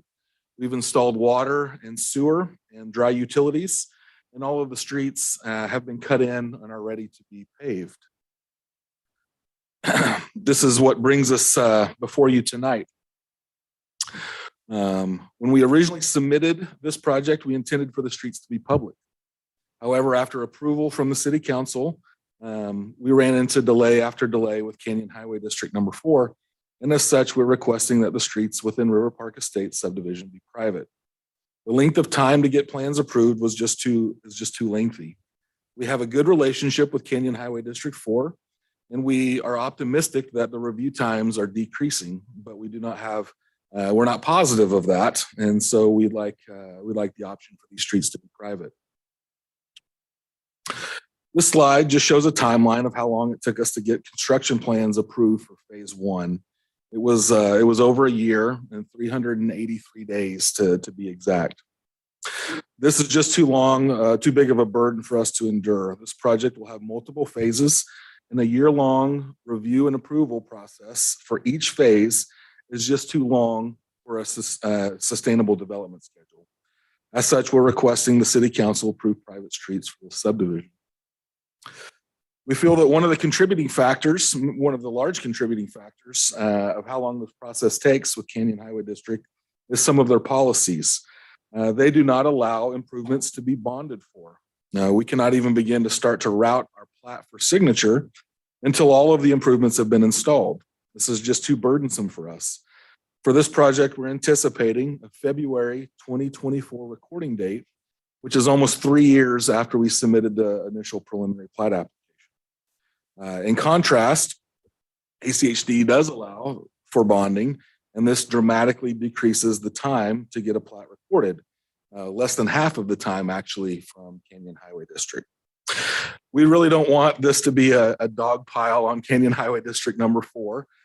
We understand that they are understaffed. The amount of growth is unprecedented at this time, and we get that there are delays.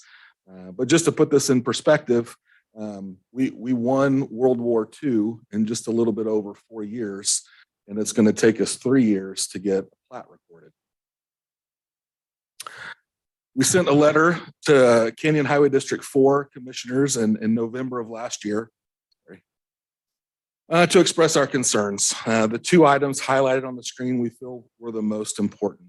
Number 1 was the loss of jobs. Internally, we had to lay off several employees. And also we had to take our subcontractors off of this site for 6 months, which caused some layoffs within those companies as well. And number 4, we offered actually to pay $25,000 for a third party to review our plans, just because we were so desperate to get them finalized. You may hear later testimony about the incompetence of our engineering firm. However, we have a lot of confidence in them. They are one of the largest firms in the Treasure Valley and have completed projects in every jurisdiction in half of the time of this project. And the layered corrections that we received really were unprecedented. With this request will not change the design, construction standards of the streets from what was previously approved. All the streets will meet both the City of Star standards, Canyon Highway District standards, and to be compliant with the city code for private streets, we will include ongoing maintenance fund with the HOA. The CC&Rs will include a reserve account for those funds, and the streets will be inspected every 3 years. I'd like to go through just a few of the comments that we received from Canyon Highway District this morning from their staff. Some of the conditions that they recommended or suggested was that we submit a revised preliminary plat for review. We don't feel that this is necessary. I'm not even sure really what we would be revising because, again, nothing is changing as far as the design, the layout, the width, the construction standards. Nothing is changing on the plat for this. So I'm not sure what a revised preliminary plat would do. That also opens up, if they say submit a revised preliminary plat, does that mean we need to go through the full exercise of a hearing to get that approved again? Because we definitely don't want to go down that road for that project.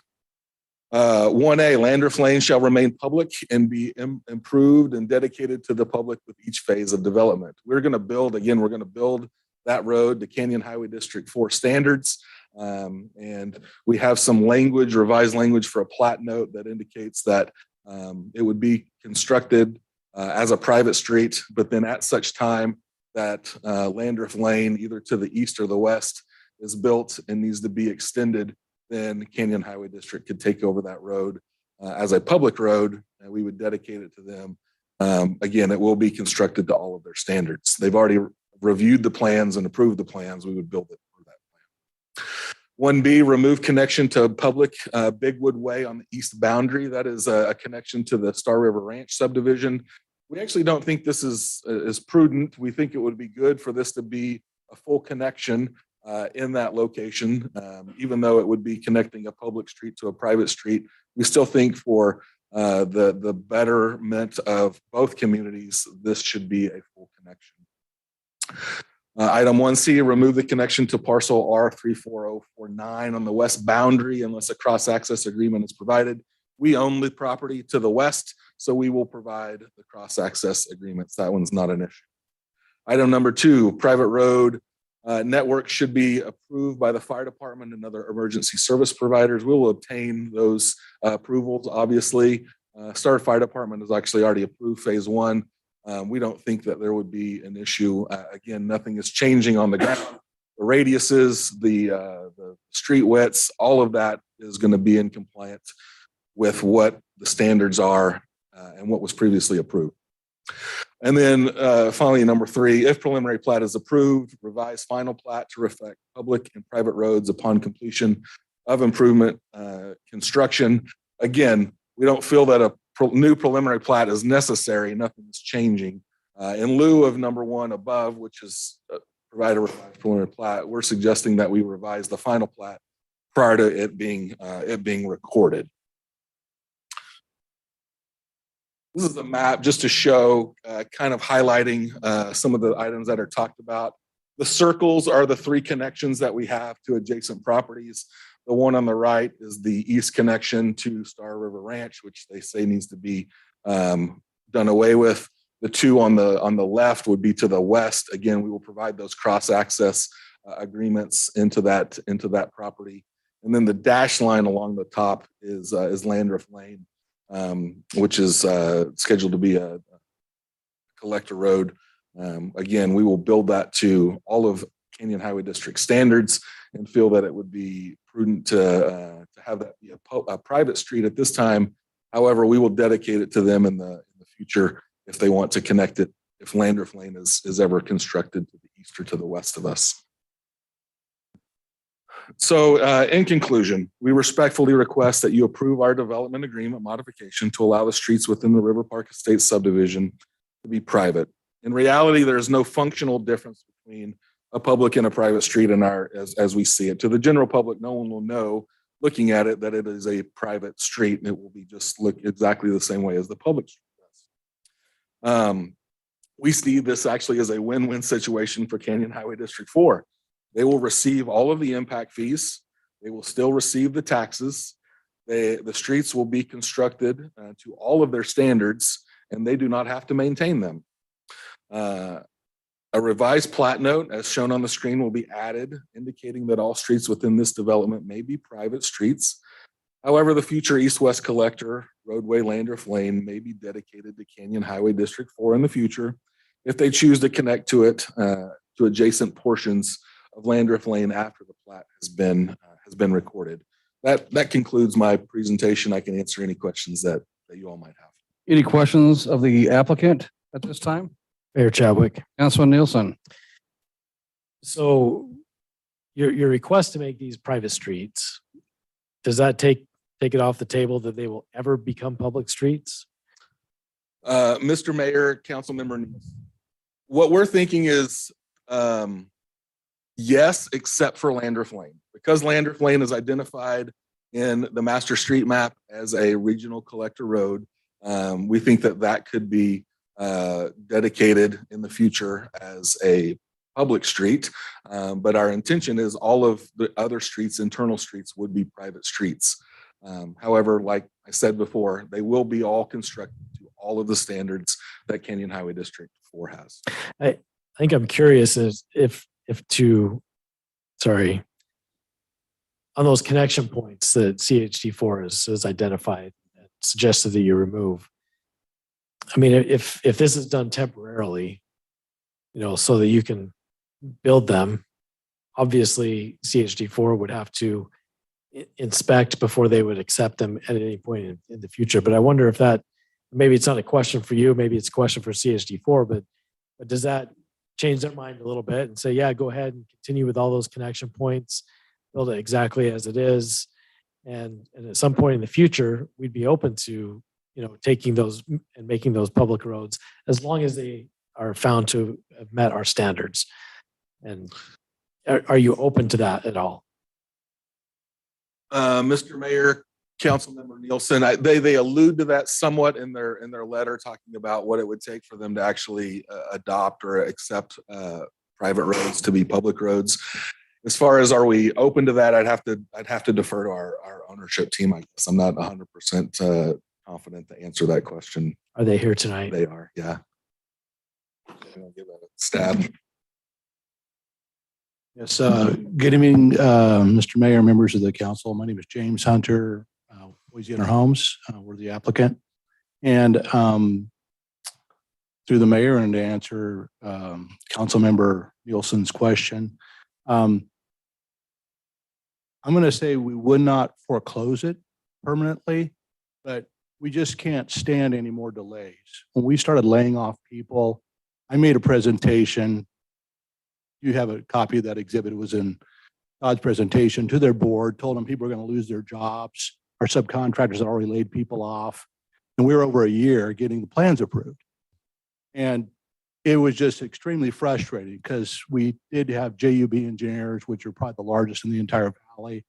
We submitted plans. We were well over a year, into that thing. And it was just too much delay, too long. So I'm going to say we would like private streets so we can go build the facilities and we don't have to go through an additional process with them where you have to go through these processes and they don't allow you to bond for them like ACHD will. And that's going to just layer this more time on. I just can't see that occurring for phase after phase after phase in this project if we can avoid it. So we don't have any burning desire to maintain them, but we do have a burning desire to not be held up. And I've heard a lot of discussion, and you'll hear a lot of discussion about the incompetency of our engineering firm. I'm a civil engineer registered in a couple major states, and I've heard that discussion, and I have my own opinion. But for an example, just so you guys know, we'd go into plan check number 2, then plan check number 3. In plan check number 3, we'd see new comments we never saw in plan check number 2. In plan check number 4, we'd see new comments we never seen in plan check number 3. In plan check number 5, we'd see new comments we never seen in plan check number 4. Went on and on and on and on. And there are people that don't have a job that were planning on being involved in this project today, unless they found another job since then, that are no longer employed. And we let their board know that. I let them know it personally. And it just fell on deaf ears, for lack of a better word. So anyway, we're very frustrated. And Mr. we're gonna Hunter, I build want things you properly. to know that it hasn't fallen on deaf ears tonight. Yeah. Really. So, I mean, I hear you guys and I understand that the delays are costly and understand the effects of, that having to lay people off. Nobody wants that. So the path forward, I think it's a great idea to come and say, well, can we make them private? And that way we move ahead. It's probably a relief for Canyon Highway District as well. I would imagine. I can't speak for them, obviously.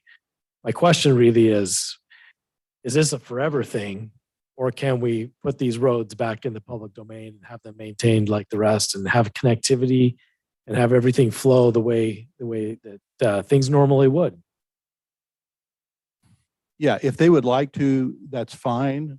I mean, our request is that we just don't have a roadblock in front of us where we have to ask Mother May I again and just go on a continuous recircle of requests and approval. So we'd like the authorization from your council to give us the authorization to have private streets. We've got in the first phase, they're fully approved. They were finally after a year, they were approved by that agency. And we've been having them inspect improvements as we put them in the ground. And so, the future chapters are yet to be told because you have to not only get them inspected, then you have to get it, you have to go do the paving, which we're in the process of getting ready to go do. And you have to have punch lists. Then you have to bring them back to go through punch lists. And ultimately, after everything is perfect, you get to start routing your plat. That again will, put us at a kind of an absurdly long, extended 3-year time frame for this project. If we don't take a fork in the road, so to speak, sure, and go to private streets. I appreciate that. Mm-hmm. And just so that nobody feels like we're just bagging on CHD4, McMillan Road in ACHD territory was under construction for 9 years, which is the time it took to build the Transcontinental Railway. So, yeah, let's keep perspective. Yeah, I watched the thing the other night about how Ford built a bomber an hour coming out of Detroit during World War II, and it reminded me World War II took 4 years. Yeah. And what with the massive energy that went on that was just utterly amazing. 16 Sitting here million soldiers. looking at 3 years for an 88 lot subdivision, which was substantially already constructed, and it's just the repercussions. I've restated them. I won't be redundant again, but you know them at this point. Any further questions of the applicant? Mayor Chadwick. Councilwoman? Some require, so who, if it's to go private, who is overseeing that the standards are being met? Yes, we will have a consulting engineering firm that will satisfy the city of Star and your staff and they will do third-party inspections along the way. And that's how we'll go through. This is done a fair amount. I think there's Riverstone is a project you guys have in your community that has private streets. And so they'll be inspected by a certified engineer with a stamp that your staff is satisfied with. So, We're a bunch of engineers, by the way. I've got like 5 of them in the company. We're a bunch of nerdy guys. So anyway, it's like, so for example, so in the preliminary plat for, it says, remove a connection, public Big Wood Way on the east boundary. And you feel like that's not necessary to remove that connection point. yeah, we don't think that's But necessary. they may believe that it is. And so Yeah. did we, well, was it in the original CHD4? It was in their original response that they were requiring it. And that's what we approved. Is that correct? Okay. Correct. And then, but now you're wanting to they're wanting to take it out. Yes, ma'am. I think the reason, and Bruce is here to speak to that too here shortly. Yeah. He can answer that question for you. And then Yeah. Mr. Jim and Yeah. Mr. Todd could Yeah. rebut that Okay. too. I don't think it really makes too much sense, but I would leave that at your staff's disposal as to what they would like us to do with that. This project is like a cul-de-sac at the end. It ends kind of down towards the river. And we see that as a functional secondary access point. And if they wanted us to gate it, then we could gate it or put up bollards so you could have emergency access through it, but no daily access.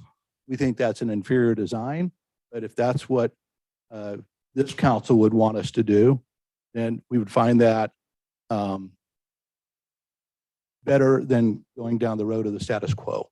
Right. And- I guess my question though is, like who's ultimately making that decision? Can't- it Canadian Highway seems like, District is. Well, and I'm Because going you're- to tell because you you're- that when you're accessing their public roadway, they have the final say in that. So if they don't approve that connection, then they're going to have to gate it off, and then we'll have to figure out emergency access on it. That's fine with us. And the thing is it's an important, in my opinion, for, we got so many river names. Star River Ranch really truly has a singular access coming out of the project. This is a safety access. right. So whether it's a bollarded gated thing or connection, it needs to remain one way or the other in case we have to get people out And in the, quickly for flooding or whatever. and in the big picture, the overall, the street design isn't going to change significantly. It won't change at all. Yeah. And so you could have us be emergency access for Star River Ranch, and they could be emergency access for us. Yeah. We're fine bollarding it, just cutting it off. I still don't think that's a smart idea, but if that's what the powers that be would like to have, then we're all for that versus the status quo situation. Right. Okay. Okay, thank you. Councilman Wheelock? I have some questions as I've read through the project history and there was 120 comments, then 90 comments, then 100 comments. And it went through after revisions back and forth, whatever those were. It looked like to me that the last one was 8 outstanding items. Is that what we're down to, is 8 items and then we're going to change everything to private? How's Yeah, that so Mayor Chadwick and Councilman Wheelock, we have those plans approved. That was a history of getting those plans approved. And by the way, these plan sets are day thick. And what happens is people will say, I want to see an elevation here, every 6 inches here, every 2 feet here, every 5 feet here. I just gave you 4 new comments. So the comments, I'm telling you, are like, I'll call them clerical, layered, numerous, redundant, and weren't really, if you think JUB Engineers is probably the largest firm in this valley, and I think they did the project that was first up here tonight. They're a very prevalent firm. That project is now approved by Canadian County Highway District 4 on the first phase, just for the construction drawings only. So they have not approved final plat. This entity approved actually the final plat came through here. And we haven't filed the final plat, but we're still in, we're in the second inning of we're in this, we're about we've about finished the second quarter of a football game with respect to phase one, but we've almost fully constructed the entire project and we've just been sitting there for a while. So anyway, those sets of plans are finished at this point. There's plans needed for the subsequent phases. There's 3 more phases of this project that will need plans as well. So those 2 connections to the west are your next phase anyway. Yes, sir. I'm assuming you're going to have those want to be private as well. Yes, sir. Thank you. Some of those are private. If you're referring to the quarry, that we did approve those as private already. Yeah, so, okay, thank you. Any further questions? We got to keep David up here, so any further questions? No, okay, thank you. Thank you. We'll have Mr. Bruce. We'll have you come up, sir. Oh, on your sheet, the neutral sheet was just you.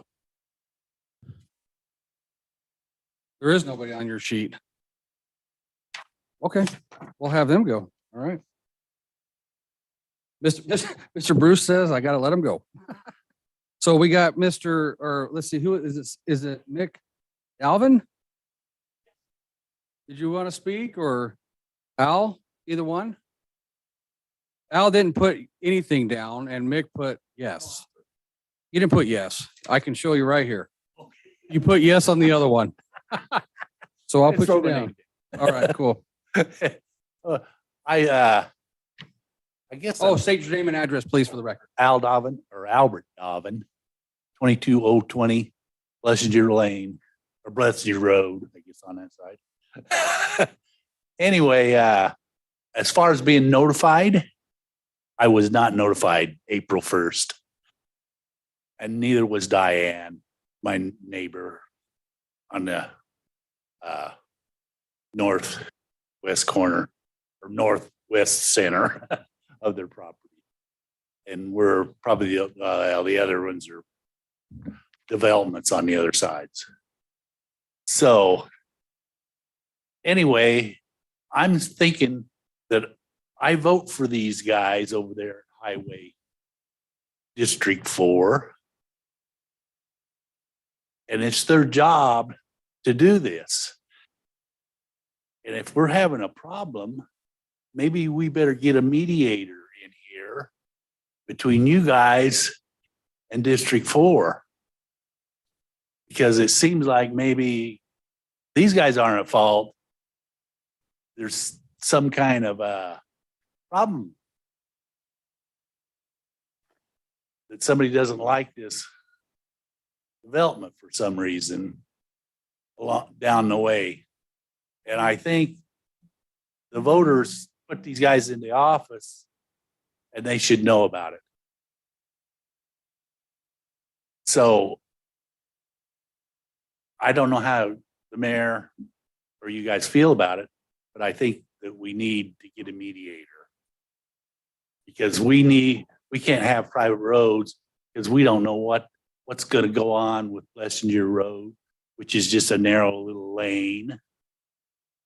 We don't know what's going to go on the corner there because you got a big red barn sitting there that you can't tear down because of historic reasons. The roads don't match up. There's never been anything really drawn out on that. And I think District 4 needs to come up with a plan out there before anything goes any further. And I think it needs to be in the news media and well known. Not some little quiet thing that's squeaking along. So I'm not really against anybody except for let's get it working the right way instead of just sticking our hole in the head and saying we need to have it this way. Okay, thank you, sir. Okay. You're welcome. Mick, did you want to speak or was that a mistake?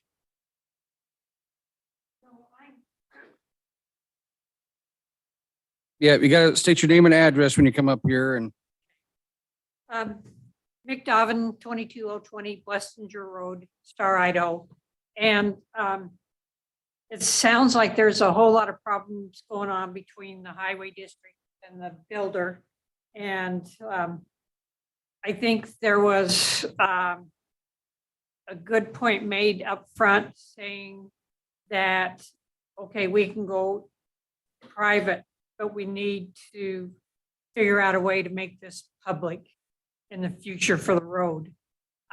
Being a private road, you've got issues with the police department. I mean, if it's a private road and there's a fender bender, can the police department come down and do a write-up on it? Or because it's private, it's not, he doesn't do anything unless there's injuries.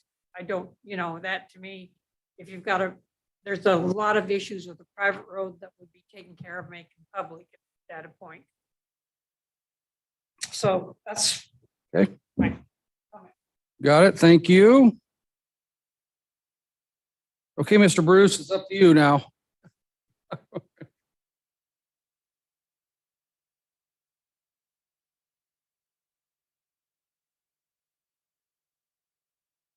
My name is Bruce Bain. I'm the Highway Director, D4, address 15435, Highway 44.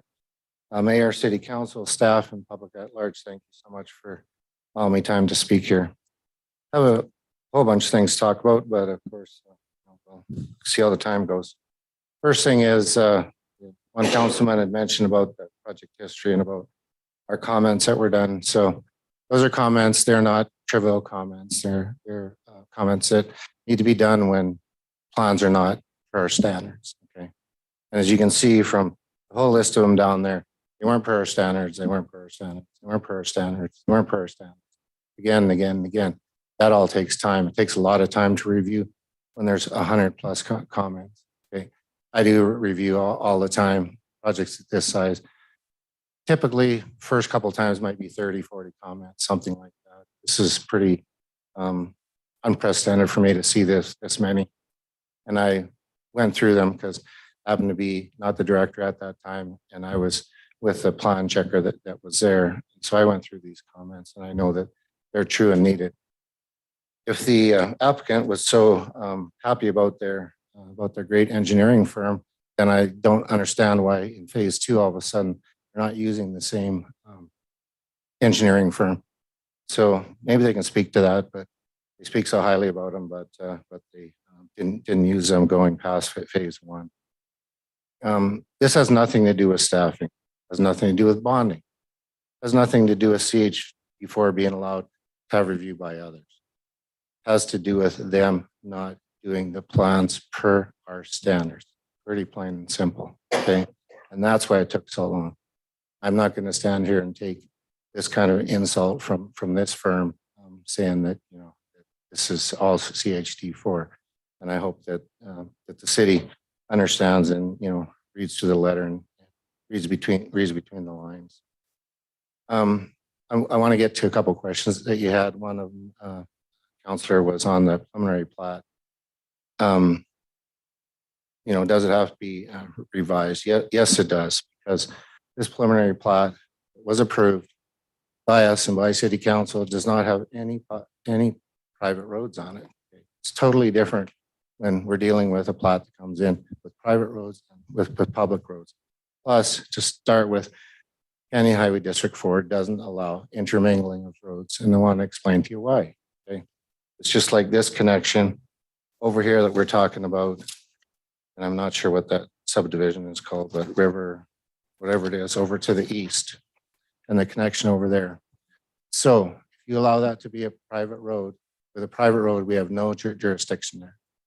The owners of that road, the HOA or whoever owns that road in the future, they can put up a gate, they can put up anything they choose. They can close that road off. The public cannot get through.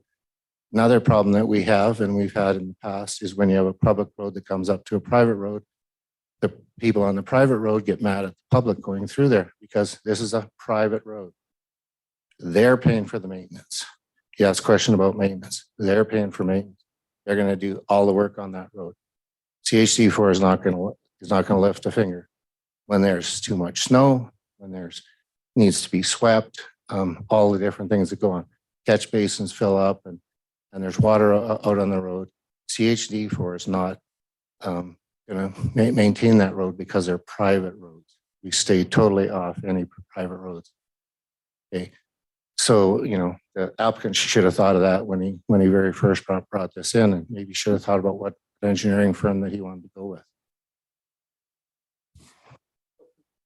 Can I ask you a question, Bruce, on that then? Yes. If there's a concern about, I'm trying to understand this, the connection between the private and the public, Correct. we could put a condition in there that the public can go through on the private road, right? If that's a concern, is that what you're saying? I'm trying to understand what you're saying. I don't know that you can. Put a condition on Put a that. condition in It's- there. It's a private road. Well, it doesn't matter, but we have a right in development agreement to make conditions in that agreement to allow certain things, right? We don't. No, you don't. It's a I'm just private road. asking- So, yeah, so I guess if you want to do that, and if you have the authority to do that, then that's okay. I don't. I can only speak for myself, my mayor. Mr. Mayor. Yes. Yes, you could put in the development agreement that requires public access, that even though the private roads, they require public access, you could also require there be a note on the plat so that there's more notice to the people buying that those private roads are open for public access. So there's ways we could do that if you wanted to and make sure that there's enough notice. Cause I agree that typically when people have private roads, they can get grumpy if a lot of people are using it. Yes, totally. But I think there's a way to provide that notice so the people that are buying, it could even be in the CCNRs or other. I mean, there's lots of ways that we can make it, provide the notice to the people that might eventually buy lots in that neighborhood. Okay. Thank you. All right. Sorry, Bruce. Yeah, no, that's fine, Mayor. Also, talking about roads, so Blessinger Road, of course, is coming down from Highway 44 heading south. Then we have Lander Lane, which is going across. So a little bit of talk was done about that. So obviously, I go to the STAR meetings on the roads that are going to be built in Canyon County. Lander Lane is one of the connection roads going through. That has to be public. There's no ifs, ands, or buts on that because we want to make sure that there's connectivity on both sides and that road continues in the future on all developments that come on either side. So I want to talk a little bit about public roads versus private roads. So yes, well, what are the reasons for that? So again, we can't control access. If it's a private road, it's totally out of our hands. As soon as it becomes private, that's it. One of the big things though is maintenance. As I mentioned, there'll be no snow plowing, no road sealing, there'll be no chip sealing, there'll be no sweeping, there'll be no catch basin cleanouts, there'll be no road repairs, there'll be no gutter, curb and gutter or sidewalk or driveway repairs done that are in the public right away. There's no HOA out there that does that work. Understand what they said. Yeah, it's going to be in the HOA, yada, yada, yada. We have all kinds of subdivisions that come in. Roads are 20 or 30 years old. They're all private, all falling apart. And they say, okay, we want you to take this over as public road now, right? We get that. So our response back to them, and you were asking, can it revert back from private to public? Yes, it can. However, our response is it must meet all of our standards. It's got to be like a brand new road because we're not going to put that burden on other taxpayers to fix that road because I know that if that comes back from a private road to public road, we're going to be fixing it. So I hope that answers that question. We're the jurisdiction that has the authority to do that though. So to take it from private back to public. So just real quick, I'm just going to ask the question. When we say other taxpayers, these same people are paying the same taxes and they're paying the impact fees and all that anyway, if they're private. So wouldn't there be funding there anyway? I'm just playing devil's advocate here, right? I'm going to take it over to that also, Mayor. Okay. All right. The next thing. So you got 300 and some plus homes that are gonna be in there, right? They are all in their taxes gonna be paying money to CHD4 every time they pay taxes, but they are not gonna get any benefit from that. So they're gonna be calling. They're gonna be calling CHD4, asking what's going on. I'm gonna send that phone call right back to Star and say, the city of Star, if they allow this to be private, that was done at the city of Star. So you need to really talk to them about that. So it does get into maintenance. That's where it all comes back to, right? And again, as you're mentioning, Mayor, yeah, they are paying taxes there. So why aren't these public roads? Right? They're all going to pay taxes to us anyway. Why aren't we looking after these roads? And it's kind of a joke. So they're putting the justification on this modification on us. You know, so this is justification that because their plan check took so long to come in, that all of a sudden these need to be private roads, and those poor people who buy those homes in there, they need to have private roads, and they need to maintain their own roads. That doesn't make any sense to me. I don't think this is April 1st, right? Well, but to be honest, we got plenty of subdivisions with private roads that we set up as a fund account and stuff. So it's something the city of Star is doing. It's not unique to this project, Okay. right? Well, So if that's a concern with CHD4, that's probably a discussion that needs to be had with us regarding that in the future on that. You know, I get it, but sure. but it is a precedence, just like we said, we got a whole 240 unit subdivision. It's all private roads set up with the same deal about doing a fund and whatnot to take care of those. So, yeah. So Mr. Boise Hunter Holmes, he did mention that he met with CHD4 board. Believe you me, the board listened to what he said. He's saying that they didn't. Well, they did. But they also asked those same questions back of me about the review. And I came to them with the same thing. 120 review items, 90 review items, 100 review items. It's ridiculous. We keep getting these plans back. We can't approve them because they aren't approvable. That's not our fault. We're just reviewing those plans. But what it is, and this has happened all of last year, is that all the engineering firms out there are using us as their QA/QC people. They're not doing proper planning, and then before those plans go back, doing the review on those and making sure that they pick up mistakes that are done there. We're doing that, and we're picking up all the things.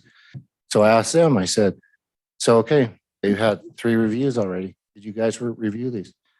Mr. Hunter, he says he's an engineer. No. They're civil engineer that's head of their engineering. No. So none of them reviewed all 3 of these. They said, though, that they did review the 4th one. And as you see, the 4th one came in and had 8 comments on it. We did a conditional approval with those 8 comments. What that means is we allow that to be approved as long as you fix those 8 things. As soon as you get those done, if you get those done tomorrow, bring them back in, we'll approve it. Get that done in 2 days, we'll review that. So that's an answer to that. Okay, and just, so Mr. Bain, we've got about 2 minutes left. Sure. Just so you know. Sorry, you got a question? I do have a question. So you're saying if they have the 8 things and checked off, their plat's approved by Monday? Their plans will be approved and their plans were approved. That's why they're out there constructing, which they said that they are. I think some of the concern though is not just the current set, but future sets. So you got to look at it as a totality of everything, right? And they have a different firm, as I said, doing their engineering, and that firm at THD4, we have had a lot better plans come in that do not have as many comments, and they get those comments done as we have them in there. They don't usually go higher. They usually go down. This set of plans is public going private. So if No, we're this- approved. Sorry, this is not about a set of plans. Or Private going this public. phase is if we move to have it go private, would change that and they could move forward right now. Phase 2 is already approved as private. Well, No. Is that no, correct? That's a different project is- next door. This is But their, that's those 2 connections. Well, there's 2 different phases. I mean, there's more than 2 phases in this river quarry. there's 5 phases right here. And then there's a separate development of theirs that's attached to it that we approve with private roads. So there's Don't- 5 phases within this 340. So you have 4 more phases that are going to go through the plan check process Correct, that they're talking about. correct. So we reviewed phase A, it's shown on here, and we're reviewing phase B. Okay. And obviously, want to bring that something else with the phasing plan. So had we known that if there was going to be public and private, we would have had Landreth Lane would have been all done in phase 1. That way, that portion of the public road would be completely done. Any connections that were done, as is the way that they're proposing to do it, it won't be done until the last phase. And so, as you mentioned, if it's going to take 4 years, then that's going to stop other developers from connecting on there. So we would have actually changed it had we known this was coming up. Mayor Chap. Okay, I'll stand for any questions. Councilman Nielsen. So I'm a little confused on the project history, and I know we've kind of gone through this already, so I apologize. But so the first submittal, there was 120 comments, second submittal 90, third submittal 100. Yeah. Many drainage related. Were those 100 comments on the third submittal due to the changes made of the 210 comments previously? The big thing that happened on the third comment was that they did not properly address the drainage on the north end of the project. So are these not cumulative then? Are they No, 100? this is each review. The first review was 120 plus, second review was 90. That's 210 comments we gave them. The third review is 100 plus. That's 310 comments. And So question on that. sure, Those 100 comments from the third review, Yeah. are they just left over from the others or are they new? they may be something that they never picked up, sure, and it could still be a comment, right? If they didn't address it, right? But they could be new ones too, right? And new ones, Yeah. sure. So how does I think that that's, happen? well, I think that's where I'm trying to go. I mean, if Right. there were 100 drainage related issues, Yeah. why wouldn't we have had 220 comments after the first submittal? Sorry, your question's going over me. So 120 comments, says specific comments in the first submittal. Third submittal, 100 comments, many drainage related. Were So- those 100 comments, were any drainage related comments made on the first submittal? Correct, and some on the second submittal, and then on the third submittal, they changed their drainage. So they're not cumulative, they're just left over. They're left over plus they're new. Both. Yeah. I can't tell you how many are left over. How Well, many are- because I think one of the things I heard from Mr. Hunter is that comments showed up on the third time and the second time that maybe weren't on the first time. And so why weren't they included the first time through? Because as I said, one of the big things was drainage. So they changed the drainage in the third plant. So we had to relook at the whole Got it. thing to make sure that the drainage was correct for the whole project, right? So they were that's due it. to changes made interim of the other submittals. Okay, thank you. Okay. Any further questions of Mr. Bruce? I just wanted to understand that. Thanks. Okay. No, so sorry. So if we go private, we would be looking at those plans, or their engineer would look at the plans and provide the comments that you're providing in your review? Or who, if it goes goes private, who's, So I think Or our Ryan city looked at the engineer? stormwater plants, right? Morgan? For any private roads that are approved in STAR, city staff, meaning me, city engineer, review plan and profile, all storm drainage calcs, and any other street related stuff that County Highway District Number 4 typically would look at, I would then be looking at. And please know, so those standards that he's going to approve to may not be our standards. So again, you asked about, can they come back later? Well, maybe they can. Because if they don't build a proper section and if they don't get proper documentation, because we have a person that goes out to those sites and he reviews all the work going out there and he approves it per our standards, takes photos, does all that. If those things aren't done, then when it comes over and someone tries to take it from private back to public, then we require all that information. Okay. continue on, I guess. You have a I'm follow? done. Yeah, Okay. sorry. Might Any have further questions? interrupted. Then I'm gonna sit Bruce down. I just have one question and maybe this is out of line. I don't know. I'm just curious. Do you see the year process that you both have been through? And maybe this is a dual question. I have a private business and it's got a limit that it can stretch financially to do things. And sometimes I feel like the public sector, us included, stretched our boundaries because the public's got more money than the private sector. So More time, more money, more flex. And you've got to have some limits for a private sector to be able to survive. I mean, my business is one of those. sure, totally understand that. How do we fix this so that both parties are happy? Well, as I explained, they changed engineering firms. And that engineering firm on previous projects we've reviewed has typically a lot less comments. So I would not see the back and forth and the 100+ comments and things like that happen in the future. I can't say for sure that that's not going to happen, but from previous experience, all I can go by, that engineering firm does not use us as their QA QC people, which we are not. I'm just there to do it, review it per our standards. So Unfortunately, does that kind of help you? this is not unique to CHD4. It happens with the other agencies too. But we got to figure out a way to make things better for everybody involved, I guess, in there without saying quit using this firm or whatever. You use what you got, and we just got to work together. I'm a work together guy, right? And try to figure this out. So we just got to figure this out as a whole for all of us. Correct. And I'm not So- that either. I want plans to move ahead. Do you think that we want to sit there and do this plan review over and over again? No way.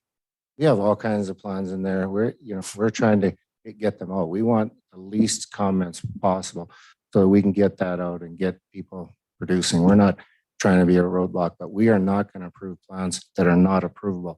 Please know that, because that ends up biting us all at the end of the day. Thank you. Sorry, you hit the wrong button. Thank you. All right, Mr. Todd. Oh, do you want a break before? Okay, so we got to do I'm sorry. We got council up here that's floating, so we got to do a real quick break. About 5 minutes. Is that good enough? Okay, we'll be right back at 10:39.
We're golden. Case 1039. We're going to resume this city council meeting. We have Mr. Todd Tucker back up here to do the rebut on there, sir. Mr. Mayor, thank you, members of the council. Few items that we wanted to talk about. Mr. Bain did talk about Canyon Highway District wouldn't maintain anything to do with private streets. We understand that. I think that's the reason why your code specifically has the language in it for private streets to address those issues. So we would have to comply with the Star City Code that addresses private streets, which talks about having funds set aside in the HOA, CCNRs to address those issues. We obviously would have to, on our own end, have engineers determine what that amount needs to be. So we make sure we got the right amount in there. But we're comfortable with that, handling that. And like Mr. Mayor said, there's numerous subdivisions within the city of Star that have private streets. There are numerous subdivisions within this entire valley, both mainly in Ada County that have private streets. I worked for many years as a planner for the city of Boise, and I processed, I can't tell you how many subdivisions that have private streets in them. It's quite common, actually. The concern about access to the private street, I think the mayor handled it pretty well, but we can grant public access easements so that the public can utilize those private streets, even though they are private. We can put a note on the plat. We can address it in the CCNRs, letting the homeowners know. We can address it with buyer disclaimers that when we sell homes to them, there's many ways that we can get the word out there that these are private streets, yet the public will be able to access them. The issue of Landriff Lane came up, and we understand that that's shown on the master street plan as a collector road. However, to our knowledge, at least in the immediate vicinity, Landriff Lane has not been constructed anywhere. To our west in the Layton Lakes subdivision that's located in Canyon County, there is a section of land that's been set aside for that road to come through possibly in the future. However, Layton Lakes is a private street and it is gated. So I don't know how that is going to work either when you've got this collector road going through an established subdivision that has been recorded, that has been constructed, that is private streets, and it's gated. So again, the issue of came up of paying for maintenance. I think the mayor addressed that. These folks are still paying taxes. They're still paying the impact fees. The issue of making sure that how are we going to ensure that the roads are constructed to the proper standards. That was addressed. Your city engineer will review it. We'll also have a third-party engineer that will do inspections, do reviews to make sure that we're complying with all of the standards. There's a weird little caveat that even though a portion of Star is in Canyon County, the way I understand it is City of Star and Canyon County Highway District have an agreement that the streets will actually be constructed to ACHD standards that are located in the City of Star, because the majority of your property is actually an ACHD jurisdiction. So what I understand is that actually Canyon ACHD standards are actually the ones that we're building to, not necessarily the Canyon Highway District standards. But all that to say, we're going to build them to the standards. Sean, I don't know if you were able to receive that email that Steven sent to you. I inadvertently deleted it from our backup slides in the presentation, but as far as the review goes, we at one point in time, when we had been midway through this process, we're getting frustrated, asking questions. Where are we at with the review process? We do have we received an email back from the county engineer at Ada County Highway District, Chris Hopper, that says, which we thought was somewhat inflammatory and almost a little offensive to us and our ownership team, that said, right now, your plans are at number 18 to be reviewed, but every time you ask me, you're going to drop down on the list. So every time you ask me where you're at, you're going to drop down around. We thought that was a bit inflammatory towards us when we're just really asking where we're at in the process because we're anxious to get our plans approved. I think that's all of the items that we wanted to talk through and to address. Again, Landreth Lane isn't been constructed anywhere at this point. There is nothing to connect to because it doesn't exist anywhere. But really, our request is to have private streets. We understand that this is complicated and this is a bit of a weird situation that we're in, coming in late. But we're really just almost, I think you can tell from our presentation and our tone and our comments, really just in desperation mode right now to get a project approved. We're anxious to get it built. We're anxious to bring lots to the city of Star and new great homeowners to the city of Star. We're anxious to get going on this and be a good partner with the city of Star. We really just think this is our path forward to get this project finally recorded so we can start making the improvements and getting some homes built here. So that's really our request, is to please approve our application as we requested it this evening. So let me ask you just a question real quick. What phase is your Landreth Lane in? Phase 1.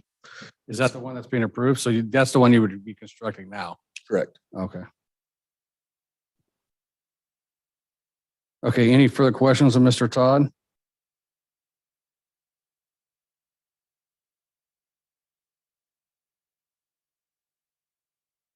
Yes, I have one, Mr. Mayor. Councilman Hershey? Man, I couldn't remember what it was. It's because it's after 10, I get really tired. If we were to approve this, people that would want to move into this estate, this subdivision, would it be quite clear that you're paying an extra tax period? Mr. Mayor, Councilmember Hershey, yeah, I think we would have to be upfront with them to have full disclosure and to be honest with our home buyers, which we try to be at all times.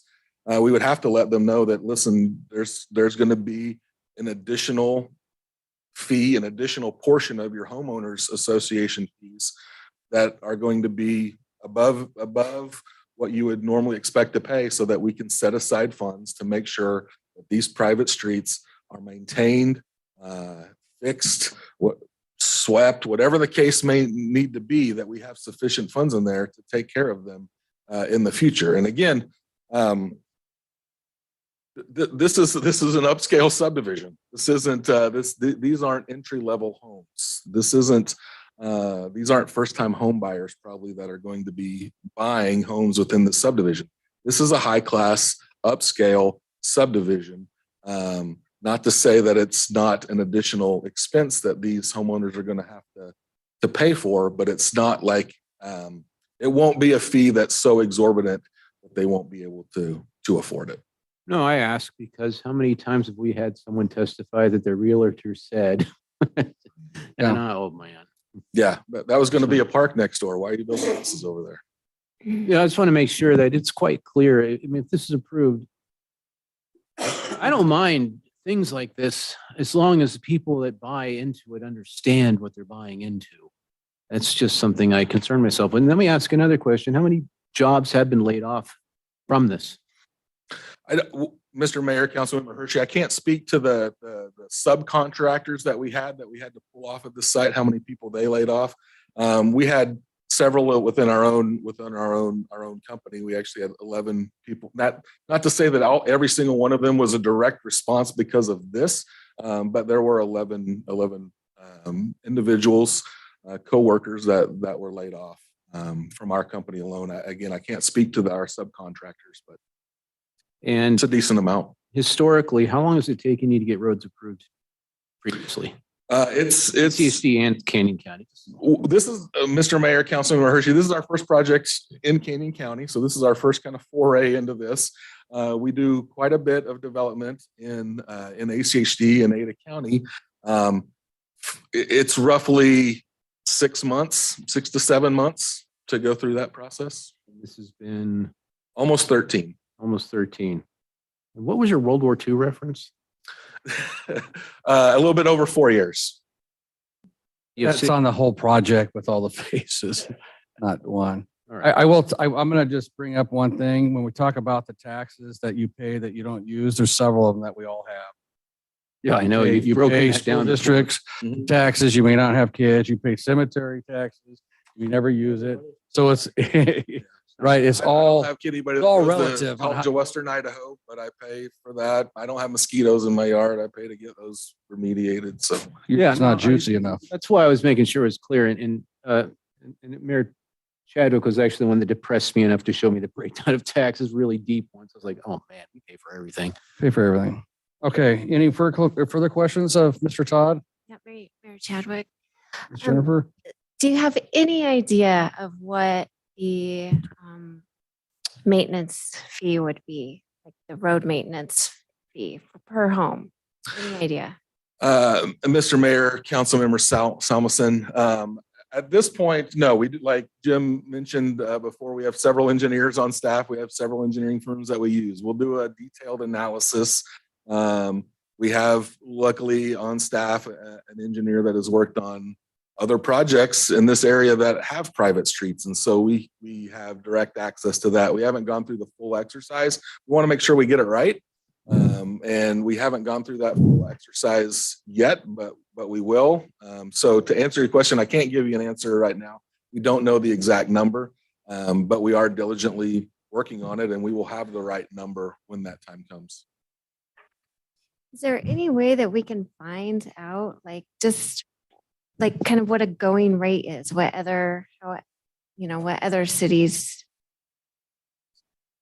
Yeah. Mr. Mayor, Councilmember Samuelson, it like Councilmember Nielsen said, it depends on the subdivision, depending on the size, the way the streets are constructed. Our engineer Scott Wonders is coming up to maybe bail me out on this one. We'll see. He has worked on several projects, namely the one that is to the east of this project right now. Maybe he can shed a little light on what that number might be. Just state your name, please, and address. Yeah, Scott Wonders, Boise Hunter Homes, 923 South Bridgeway Place, Eagle, 83616. Good evening, council members and mayor. Yes, in my previous life, I've done a lot of these in Eagle, in Star, in Ada County, and a lot of other things. And generally, I mean, there's a lot of factors. Length of roadway, number of houses, depending on the size of the house, how much frontage they have. And you can't quote me this exactly, but they've ranged anywhere from like $400 a year per household up to about $2,000 a year per household. And it really just depends on, again, density, how much frontage there is, et cetera. And but it's not something that gets to the point where it's, unachievable. All right. And so would you recommend, like starting, if we were to do this, to, start a fund at the very beginning? So you're not starting from one house paying, say, $2,000. We'd have to have seed money. Right, exactly. I think our code requires that fund to be established up front. No. Does not have an amount. We'd have to figure that. Yeah, if I may add a few things, just in general, I've been involved with projects like this before. I think the number is $200 to $400, probably a $300 a year type number. But we'll work with your staff to fully satisfy them with the budget prepared by a third-party engineering firm. We'll have our HOA dues. Portion of them go into that covers that money. We'll do that by agreement with the city of Star. And everything will be fully disclosed in our CC&Rs. We'll have sign-offs by potential buyers that will sign off with this disclosure that they received it and they understand it. Thank you. Any further questions? Mayor Chadwick. Councilman Nielsen. I can sense frustrations on all sides. And this is your first foray into Canyon County. How are you going to work with them in the future? What will you do to make it different? Mr. Mayor, Councilmember Nielsen, that's actually a great question. That's one we wrestled over a lot this past week as we were preparing for this presentation. Actually, as we were preparing to even submit the application, what is this going to do? We again feel that we're in a good place right now. We felt at least up until maybe 2 hours ago with this Canyon Highway District, we still feel that we have a decent working relationship with them. They are professional. We are professional. We know moving forward that this we're going to have to work with them in the future. I think like a lot of things in life, you learn lessons as you move forward. Our owner, Jim Hunter, likes to call it dumb tax. We've paid that on a few projects that we've had in the past where you struggle through at the beginning and then you kind of get your stride and you figure it out. So I think moving forward, we, like I said, our field staff, our construction managers have a pretty good relationship with Canyon Highway District. We know that we need to be partners in working in this valley together and moving forward on other projects. So I think we can commit to whatever portion that we can to be better as we move forward, more diligent in our review of any plans that we submit. Again, like we've said, we have several engineers on staff that can quality control applications and processes and plans as moving forward. It's definitely been an eye opener to us, but we can commit to being the best developers that we can be. We always strive to be the best, but we'll recommit to that moving forward on projects that we have. I thank you for saying those things. I think what I hear in your sharing is some ownership in this situation and some learnings about how to go forward as well. And so if you're committing to that, then that sounds like that could really help out. Look, I'll just be straight with you and the council and everybody here, that it's difficult to get an application come to us that's so heavily charged with some finger pointing, both ways. And that's not our purpose here, is to mediate for you guys, right? Our purpose here is to look at the facts and to make a decision based on that facts. And when we get an emotionally charged application, and it's late at night, it can tend to, I don't know. I think it maybe doesn't make for the best decision making, the best outcome. And I'm not suggesting this council can't make a decision, just that brings extra stuff into it that muddies the water. You know what I'm saying? And so I'd really encourage you to mend those fences and to figure it out with them. Because I know CHD4's got the public's best interest in mind, including yours, right? They want your project to turn out well. I know that for a fact. I know that's what we want. And I know that you want to build a good product that's going to fit within the public sphere. And you've got a right to come and request, private roads. And so just appreciate the conversation. Definitely, Mr. Mayor. Thank you for those comments. Councilmember Nielsen, again, I think that's kind of been the theme for the night, is desperation. And we're really just searching for a path forward so we can get our project accomplished and to get it completed and to build basically what we committed to the city of Star to build a good, high quality development and to bring good homes and quality citizens to the city of Star, which we love working with. We love working with your staff, and it's really a pleasure to do business in the city of Star. And we're anxious to do more of it and to actually get completed what we started. Okay, any further questions of Todd? I just got one. You can't sit down yet. Just one that's just. Do you know why the district may have not accepted your $25,000 to help with getting this done ahead of time? Do you have a clue? I didn't have a chance to ask Bruce, and I can't ask him now. I'm just going to ask you, and if you don't, I understand. Yeah, Mr. Mayor, I don't know that we received a reason why, but the offer was declined. We thought it was maybe a good solution at that time to get this move forward. We'd heard that even ACHD being backed up might be entertaining those options as well moving forward. So we thought we would try it, but we did not we're not successful. I'm not sure we. Understood. And See the that's something I reason. could have asked Bruce and I forgot. Sorry. And then Sean, I just, real quick, does staff have concerns about Landrift Lane? Because that's one of our major east-west connections. I just think that we need to consider that because that is going to need to be a future public roadway because it is it is major collector in our city, or it will be. Understanding that right now it does not go anywhere, I would be concerned that if they do have to build it, how is that going to work with Canyon Highway District if it's not being inspected properly? There just needs to be some logistics worked out there on that. That makes sense. But if they were, I'm going to ask you a question then. Similar to what we're doing with Idaho ITD's road with the CE and I stuff, can you do something similar? Require that to be done on Landrift Lane only? It needs to be worked out. It just needs to be something that. If we're to approve it, we can put a condition to work that out so we can make that a public.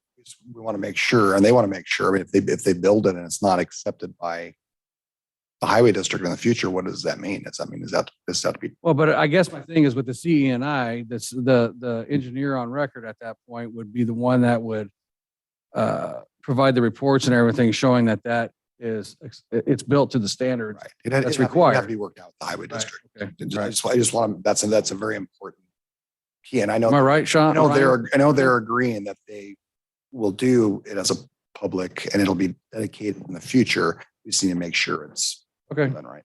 All right.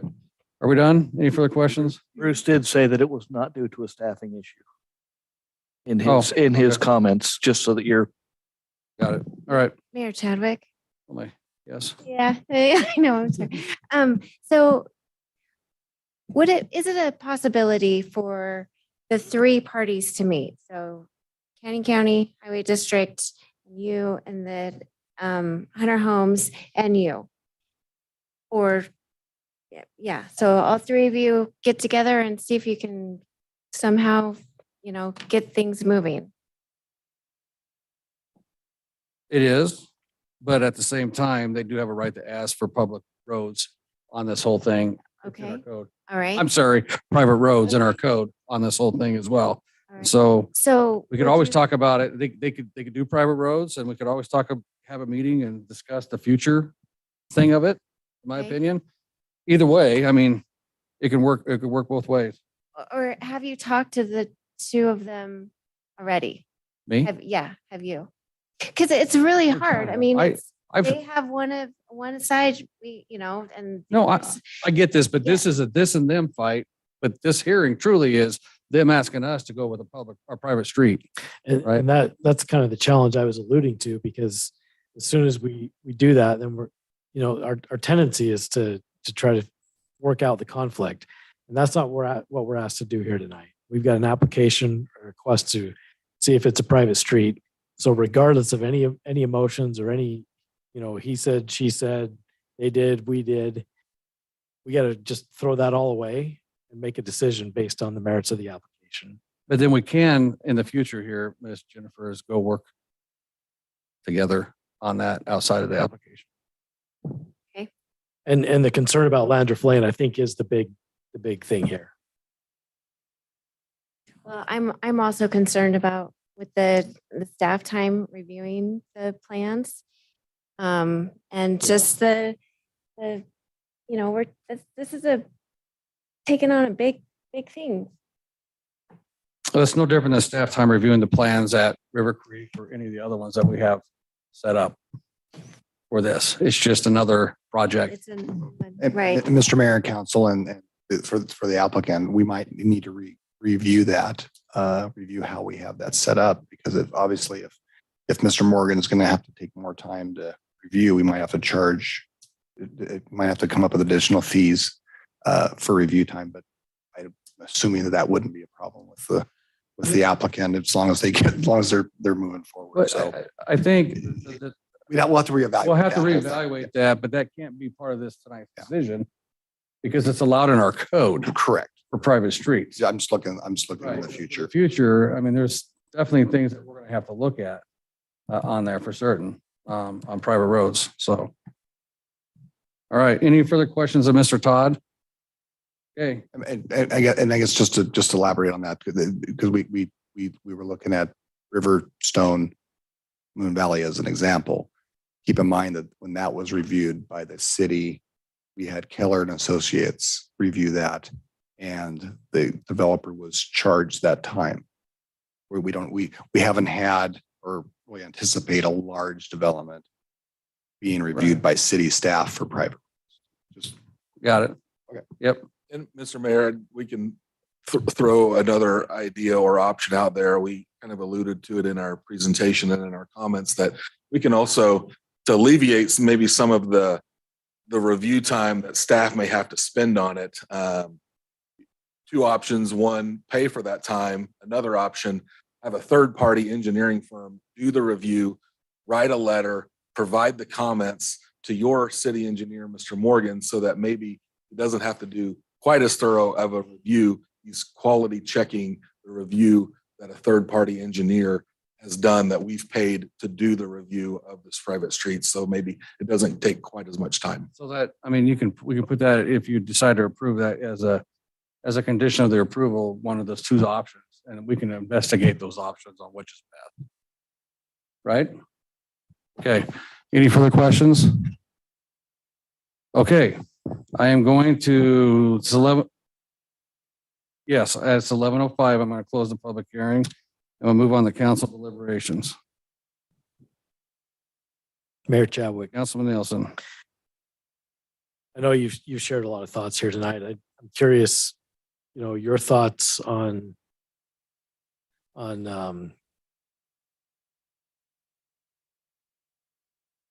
it. Your thoughts on putting this together, the transition from public to private. What does that mean for you and your staff working with CHD4, working with Hunter Homes? As far as getting it done, you mean? Just a relationship. Yeah, I don't this and future. I don't think it's a challenge. Honestly, I think Bruce indicated that they're willing to work with the development community, and the development community is willing to do that, and we can just sit down and talk about it. It's a concern. It's not, I'm going to be honest, this is not a unique concern to Canyon Highway District 4. This is a concern on ACHD side with several developments too. And we just been in an unfortunate situation. Well, it's fortunate for some when they get a lot of development going on, that you have so much going on with all the engineering firms, with the different taxing entities that we have, right? That we got to figure out how to fix this bottleneck that we're running into, right? And this is some of the stuff we sat down and had a meeting with ACHD a week ago, I think it was, to discuss some of the same kind of issues that we're facing on this side. And I feel that that's not going to be an issue with sitting down with CHD4 and figuring that out in the future as well. I think we got a great relationship going on with them. This is just, I don't think one way or the other, this is not going to create a divide or an issue with them. It's just something we just got to work through on it, in my opinion. Appreciate that. Yeah. So, did I answer your question? Yeah, you did. Okay, all right. And I'll just share. I mean, I don't feel like I've got a dog in the fight as far as whether the streets are public or private, and I'm fine either way. So my tendency then is to lean toward the property owner, and what do they want to do with their property? They want to make private streets, and a lot of people want to move into a subdivision that they can put a gate up and call it a private street, and they'll pay extra money for that. That's a really desirable thing.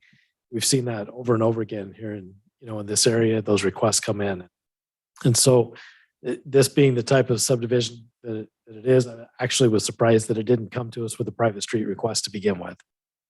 So that this doesn't surprise me. I think it can totally be built out with private roads and maintained just fine. I do prefer that we have the connectivity to the other subdivisions. I'd like to do the easement. Obviously, that's up to CHD4 as to whether they allow that or not. But I'd like to see a motion that we make to prefer that, and if not, then to put the bollards in for emergency access. Okay. Any further comments? Yeah, as far as CHD4 goes, this fourth paragraph down says CHD does have a policy that prohibits a mixture of public and private within a subdivision, which is established for several reasons, and it goes on. So Hey, what that looks like. I'm not sure what that policy looks like. I don't know that we can make a decision based on that. I mean, every private street has to connect somewhere to a public street. So you can't tell me that there's not a connection. I'm just saying what. the I paperwork I shows. understand that. I know it's not, it's the royal you and not you. Well, and we need to, no, and I get that, but we also, part of the discussion we need to have as we get deeper into this with CHD4 is what policies are we following?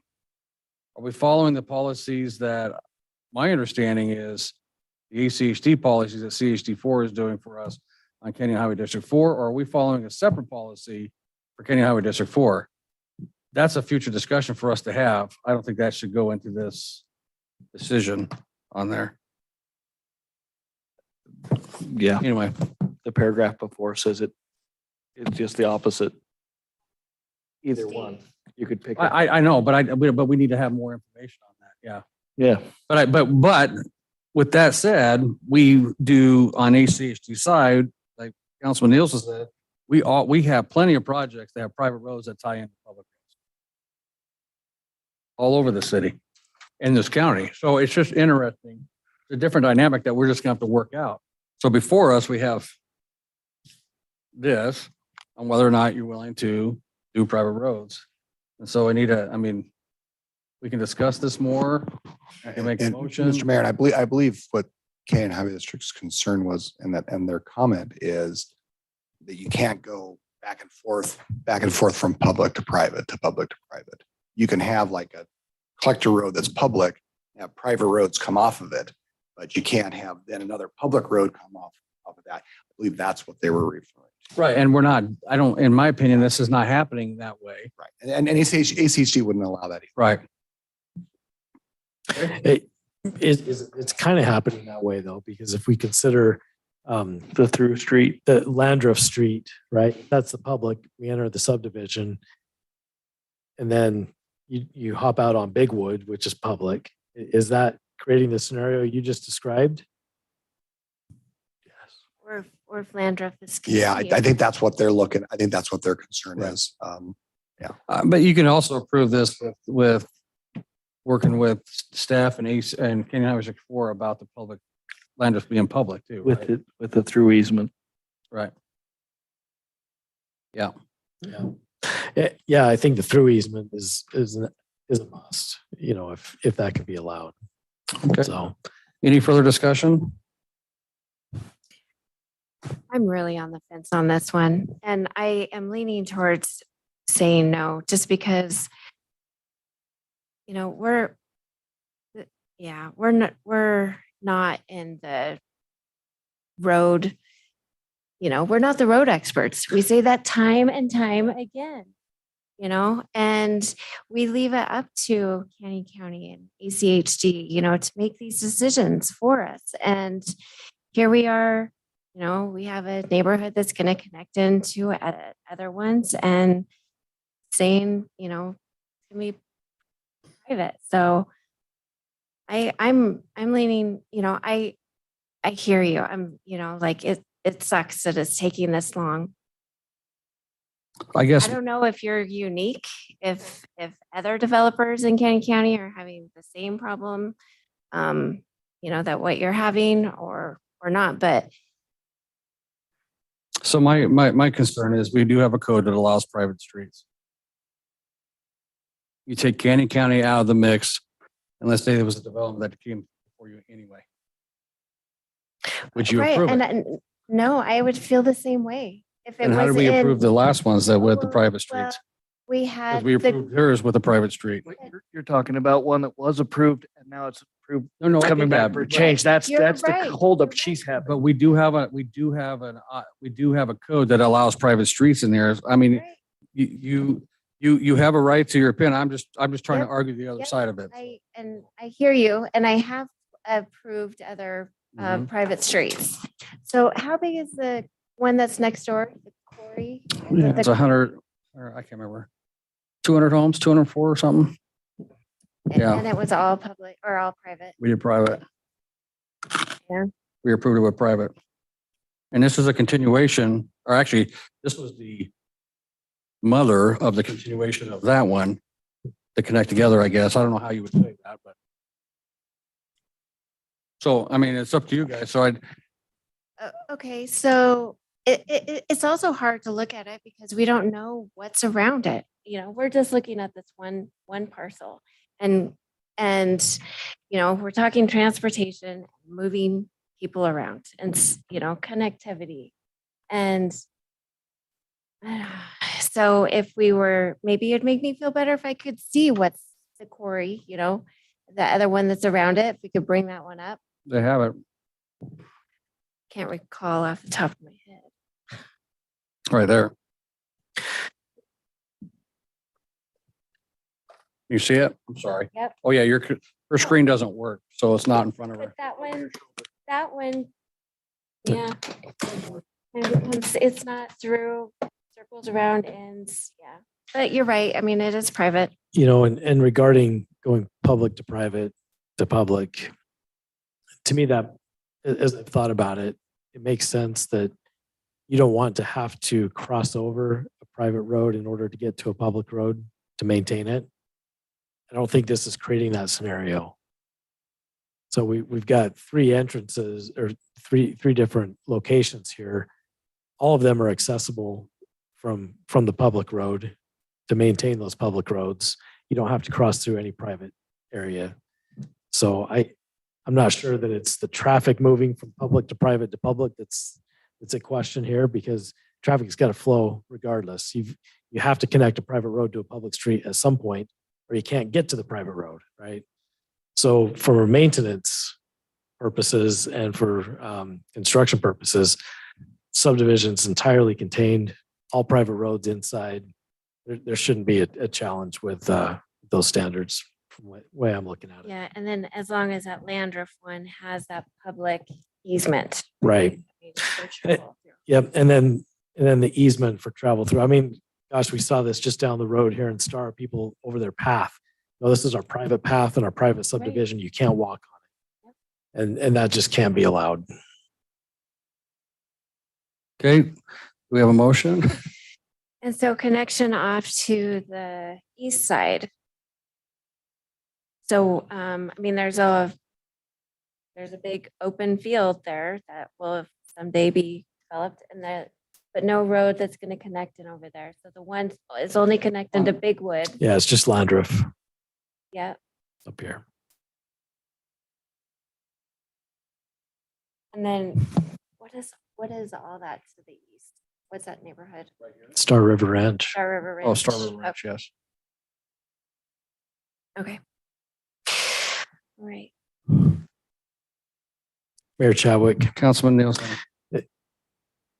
There's probably not an easy way to make a motion here. So bear with me.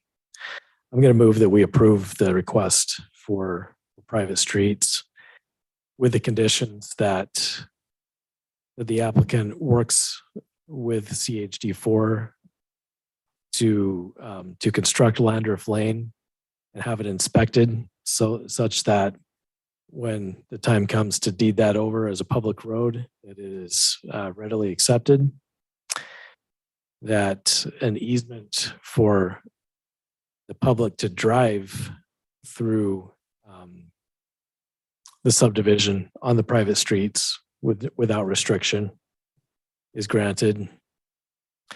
That the covenants of the homeowners association clearly articulate the requirement and the obligation of the HOA to maintain their public or their private roads as specified in our code, and that the costs for doing that are worked out so that maintenance can be provided on a basis that would be regular for the traffic level that those streets will experience. That if possible, all of the access as defined on the plat today, all of those access points are constructed. And see, this is the complex part. I'm not sure how to say that exactly, but CHD4 has the final authority. So just recognizing they've got the authority as to whether or not bollards have to be placed in there.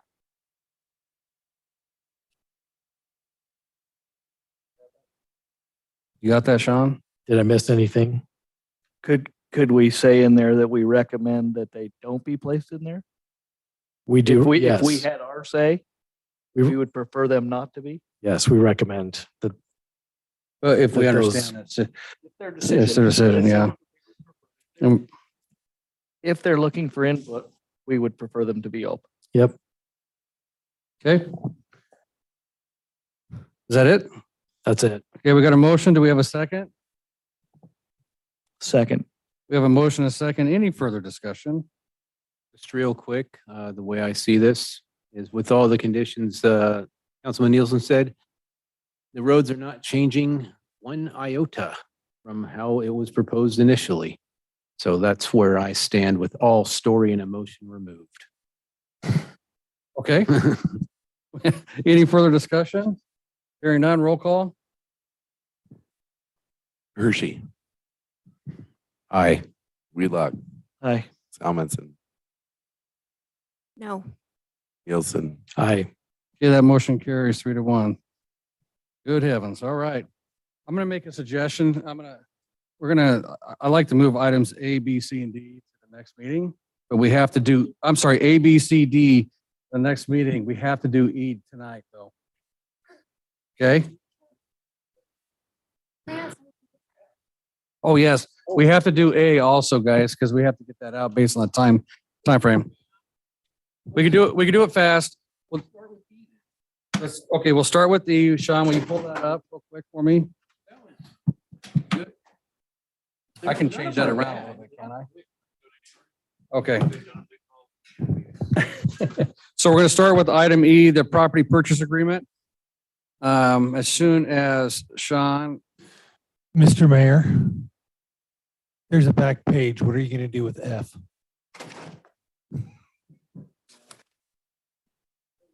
oh, yes, okay. All right, so let's start with E real quick, because this is the important one. So we were able to get that property for $545,000. We have a closing date set for tomorrow for it. This is the 1 acre project 1 acre property next to the Star River House property. So I need your guys' approval to execute this agreement tomorrow at that closing. You're waiting longer, you have to execute it today. So If I have waited any longer, 29 minutes, we're executing it today. Mr. Mayor, Councilman Wheelock. I make a motion that we approve the line item 7E, property purchase agreement, and approve the property purchase that you have already negotiated. I second that. Okay, we got a motion and a second. Any further discussion? Hearing none, roll call. You. Hershey. Wheelock. Aye. Salmonson. Aye. Nielsen. Aye. Okay, that motion carries. Thank you. We'll take care of that in the morning. Let's move on to item 7A, the tree grant program. Do you want to talk about it? No, you go ahead. Okay, so this tree grant program is we're trying to put together, and we talk a lot about trying to improve the canopy and stuff of the city of Star. So we're proposing to utilize $30,000 of our development collected funds, right, to put a grant process out there to allow individuals, homeowners associations, of Businesses. and businesses with a 50% match to get a grant for up to $5,000 to purchase trees. The city of Star would, we have a little application here in the back that Miss Jennifer did a good job of putting together. And the city of Star will collect these applications by May 3rd or May 19th and notify the applicants by June 2nd, at which time we would purchase all the trees and provide the trees to these locations. It's a way, in my opinion, for us to utilize some of the development funds that we've collected in order to improve our beauty of our city. I don't know if you guys have any questions on that. You said that was for individuals as well. Yeah, individuals, a minimum of $100 to $5,000, but they have to also put a 50% match in on that. Cool. Whether it's a 50% towards the trees or irrigation or whatnot to water those things. And then it has to be viewable by the public. Oh, So right. It can't be in the backyard. Can't be in the backyard. This Right, is it has to need, street. yeah, it has to be up. It's not in the back of my pasture. Not in the back of your No, sorry. pasture. No. How about a little tree inside? I'm just kidding.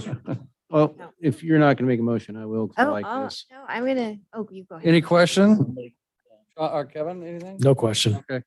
Oh, then, Mr. Mayor and Councilwoman Solomonson, thank you. I move that we approve the City of Star Tree Grant Program. Just real quick, this is gonna be, the council will have to approve this on a yearly basis. We can't put future councils in. Right. If development stops, we're not gonna, you know what I mean? We're gonna have to look at this on a yearly basis. So we can put it in our budget. We can put it in our budget every year to do this if we choose to continue to do it. Well, then for this year. Yes, for this year. Yeah. I just want to make sure that's Well, clear. for this year and the next budget year, because we're not changing councils before that switches, so. I will. Second. Councilman Hershey made the motion. Councilwoman Thomason seconded. Any further questions? Hearing none, roll call. Hershey. Aye. Wheelock. Aye. Simonson. Aye. Nielsen. Aye. All right, that motion carries. Thank you very much. Is this your? Then the last thing real quick that we'll do is the Parking. pavilion parking and well, actually we got to do, you know what? Just go down. Yeah, pavilion parking and paving specifications. We'll have Ryan Morgan just kind of pull, if you guys want to see it. At the pavilion park where we got the splash pad, we need to put the parking lot in. Ryan's put the bid documents together and the drawings for it. So we need you to approve these so we can get it out to bid. Hopefully we can get it done by the time the splash pad opens. For whatever reason, we can't have an alternate plan until such time that we can get it done by using gravel parking up above where we kind of used it last year for Let's get it approved. dollar amount. 700,000, I think. A lot of That was already approved though. There's a lot of money in that. Splash pad was, yeah, we're talking about the parking. Just the park. Not only was it already. What's your approved, parking it's estimate? already Parking estimate? Dollar value? I actually haven't done one, but I would say off the top of my head, we're probably looking about between $200,000 and $250,000. Okay, so make a motion if you would like. I'd like to make a motion that we approve the parking Freedom Park facility. Park, It's actually on the back page. where is it? I kind of jumped around. You jumped on me. It's right here. Okay, here we are. Make a motion that we approve the pavilion parking park paving specifications so that Ryan can put them out for bid. We have a motion. Do we have a second? Second that. We have a motion second. Any further discussion? Nothing? Hearing none, roll call. Hershey. Aye. Wheelock. Aye. Simonson. Nielsen. Aye. Yeah, that motion carries. Thank you. I gotta just do one more because we're working on this. It's already being worked on. The agreement for construction at Freedom Park with Craig Groves of it's called Heron River, Riverstone LLC, successor in interest to Heron River Development. Whereas Craig is fronting the first $500,000 of the project, and then we would be paying the remainder, but he would be administering getting the project completed on there. And so this agreement, you saw the agreement in your packet, the one that's printed here in front of you. There were just a few things that he had us add, which is Riverstone LLC successor. There was a part on the cost on the city side where we would put in here. I can't find it. Why can't I find that? City shall be responsible for all costs in excess of 500,000. City will be required to pay its share of the cost of completed and accepted work. And the person, when we talk about, it'd be Ryan Morgan, that would be accepting the work on Ryan. You guys have any questions on that? It's the private-public partnership that we're talking about to get this done. If He's already, Sorry, I was gonna say, it also mentions that they can't make it like private. right, it's not a can't remember private, where this that- is a city park. Right. The city has Access wise on the access, heritage side. control, all that of the park. So I thought it was good to go. And we did put $1 million in our budget to do this year. It's gonna cost more, so if it costs, we're gonna do it in phases to see where we're at as far as costs go. And then if we have to go over that, then we'll bring it back to the council to talk about that. Okay? Yeah, Mayor Chadwick. Councilwoman. So this all looks good to me. And so I will move that we approve the Freedom Park Facility Agreement. We have a motion. Do we have a second? Second. We have a motion and a second. Any further discussion? Hearing none, roll call. Nielsen, Aye. Salmonson, Aye. Hershey. Aye. Wheelock. Aye. Okay, that motion carries. So let's just look at these other two on May 2nd, because I think I want to add something to one of yours, by the way. One of them's the,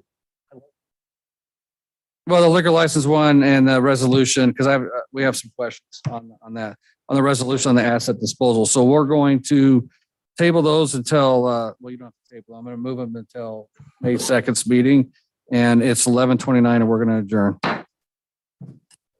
Thank you.